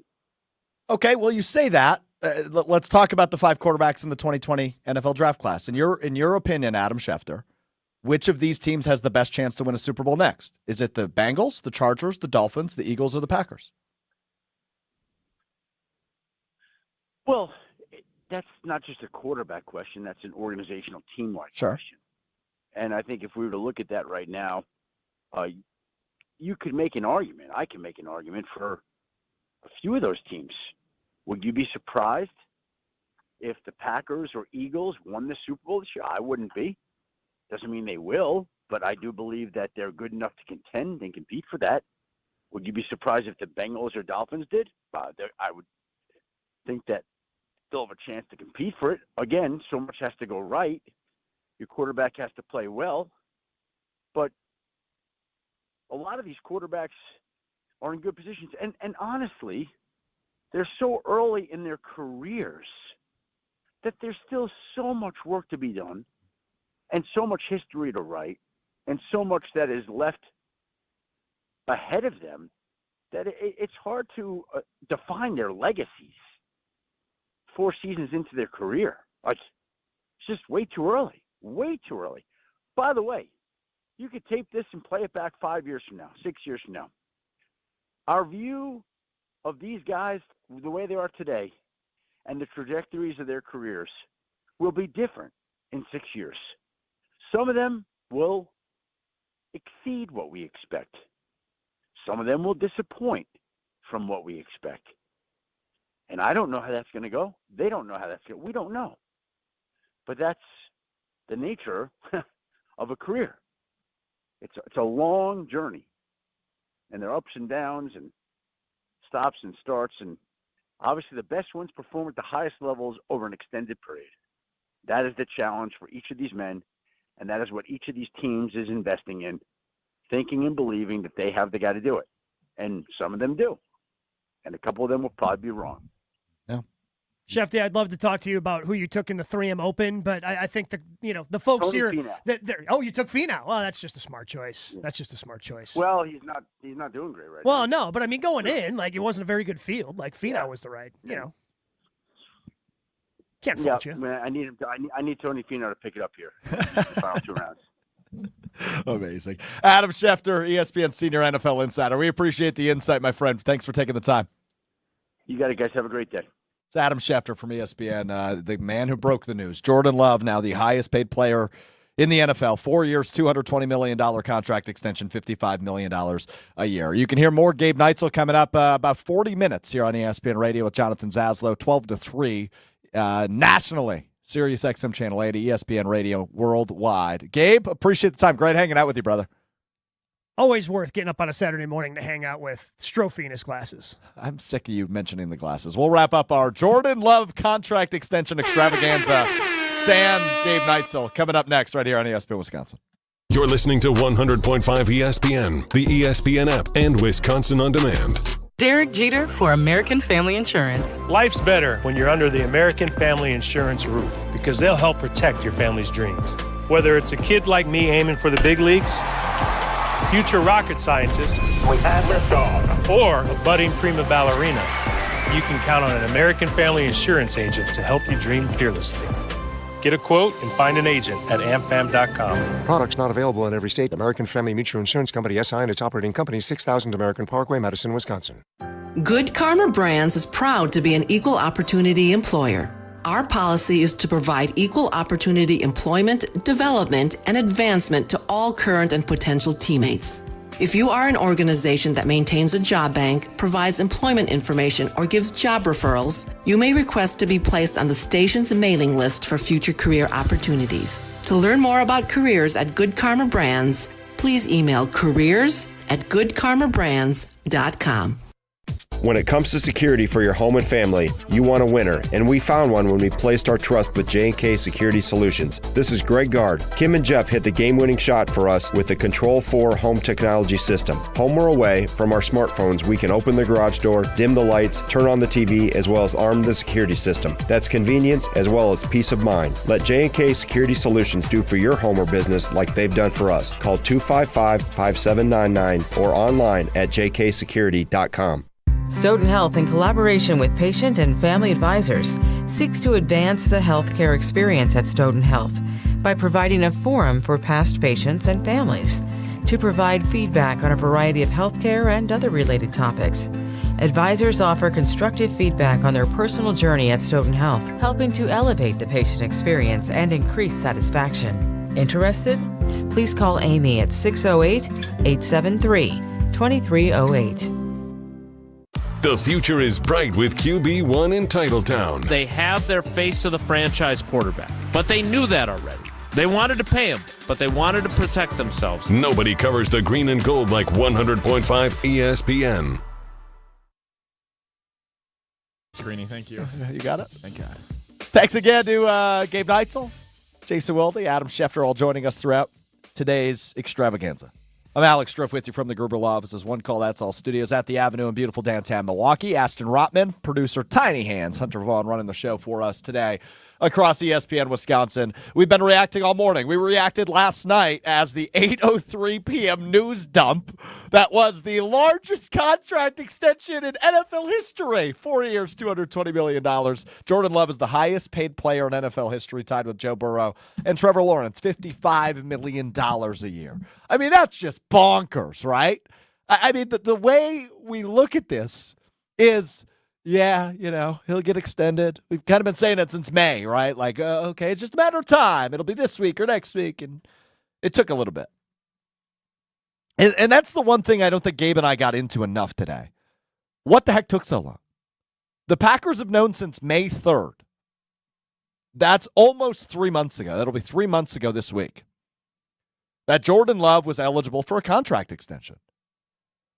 And it took until July 26th at 8 o'clock at night on a Friday, when I'm drinking a few shandies up at AmFam Field, that we get the news. Tough timing. Yeah, tough timing indeed, Ashy. So what the heck took so long is the question I keep asking myself. The moral of the story, though, is it didn't blow up into ridiculous dramatics and theatrics. Jordan Love was never unhappy, right? Like, he was at practice, he was at meetings. He just wasn't practicing because you don't want to pop an Achilles or tear an ACL when you've got $220 million on the line. But it took longer than I think any of us would have hoped or liked. But it's done. It's in the rear view. It's over and done with. Jordan Love is on the practice field in shoulder pads today in a red jersey. Jordan Love will be at family night next Friday. He will be in the preseason games. I don't know how much he'll play, but he will be there. And when ultimately we get to that first Friday in September in Brazil, Jordan Love will be the Packers quarterback on the field, playing against another quarterback from that 2020 draft class that we just talked with Adam Schefter about, Jalen Hurts. That draft class is absolutely insane. Joe Burrow, Tua Tagovailoa, Jalen Hurts, Jordan Love, Justin Herbert, $1.25 billion in contracts between the five of those guys. Let's end the show with this, though, right? Because I've been a little negative today, if you've been listening since 9 a.m., and if you haven't, I'll tell you why I've been negative. I'm having a hard time forgetting how Jordan Love started the season last year. I'm having a hard time just putting it in the back of my memory where I can't access it, that Jordan Love wasn't great the first half of the season. All I've asked for this offseason, heading into the 2024 NFL season, is that Jordan Love and the Packers offense is consistent. I can't guarantee that. I can't promise that. That's all I hope for. Because what we saw last year was an inconsistent product. Ultimately, it ended up pretty consistent towards the end of the year and into the postseason when the Packers went into Dallas and scored 50 points in 3 quarters. And then they went into San Francisco in the first 3 quarters. They looked really good offensively. There's going to be lows. There will be bad games. But my hope is when you sign a guy to the richest deal in NFL history is that it's consistent and it looks pretty. I'm not saying he needs to win the MVP in a runaway race. I'm not saying he needs to win the Super Bowl in 2024. I'm just saying I hope it looks okay. I hope it's consistent. I hope it's pretty. 800-990-3776. You're way into the show with a few minutes left here in the Jordan Love contract extension extravaganza here on ESPN Wisconsin. I just want it to be consistent. And this deal is a no-brainer. And I understand the people that call in or text in, and I've seen plenty of them today. You don't understand why he's worth so much. It's pretty simple. He's 25 years old. He played a really good second half of the season, and he looks the part. That's all you need to know. Ignore the dollar signs. Ignore how much it is. Ignore all of that, right? It doesn't matter. It's going to be a good deal in 2 years when the cap goes up. Ignore the dollar signs. The moral of the story is, Packer fan, You did it again. Brett Favre, Aaron Rodgers, Jordan Love. You did it again. You have your franchise quarterback. You have a guy that has the potential to be a great quarterback. Maybe even one of the best in the league. Maybe even a multiple-time MVP award winner. Time will tell. We will see. I can't predict the future. But what I can tell you definitively is you did it again. You've got your franchise quarterback for years to come, thanks to a 4-year, $220 million extension for Jordan Love. You did it again. Today's a day of celebration. Today's a day of saying, hell yeah, baby. Cha-ching. Did it again. Jordan Love's your guy. 4 years. $220 million extension for Jordan Love. Big thanks to Adam Schefter, ESPN Senior NFL Insider, for joining us. Big thank you to Jason Wilde, 3-time Wisconsin Sports Writer of the Year and host of Wilde and Tash, for joining us. Big thank you to producer Tiny Hands, Hunter Vaughn, for the video stream and keeping us on the air at ESPN Madison. Producer Tiny Hands, if you don't understand the joke, you got to subscribe. Mr. Irrelevant, weekdays, Monday, Wednesday, Friday, 12:30 on the ESPN Madison, ESPN Milwaukee YouTube channel. Hunter and I, producer Tiny Hands. Big thanks to Ashy, back in the captain's chair. Ashton Rotman. Rod Tots. Get your Rod Tots here at the Gruber offices. One call. That's all studios for running the show. Good job, Ashy. Nice work. Thanks, Trophy. That's fun. Yeah, it was fun. Can you give me the name of the show one more time for yeah, well, I got to thank Gabe Neitzel, and then I'll give you the name. He left early. He doesn't deserve a thank you. He was here for 2.5 hours. He's about to do another 3. He's coming up in half an hour with Jonathan Zaslow on ESPN Radio, breaking down Tua and Jordan Love extensions. A lot of NFL talk coming up from 12 to 3. Jonathan Zaslow and the great Gabe Neitzel. This has been, Ash, you ready? Oh, buddy, I'm ready. This has been the Jordan Love contract extension extravaganza on ESPN Wisconsin. More coverage coming up all weekend long, and we'll be back with you beginning at 7 a.m. Monday. Jen, Gabe, and Chewy on ESPN Milwaukee. Thanks for hanging out with us. It's been a blast, man. Jordan Love, the richest man in the NFL. 4 years, $220 million. I'm Alex Strouf. We'll talk to you soon. Peace. Since 1956, Holman Lindsay Paints has been making paint in Wisconsin for Wisconsin. Because of their commitment to making great paint for Wisconsinites, Holman Lindsay has grown over the years to 26 locations in the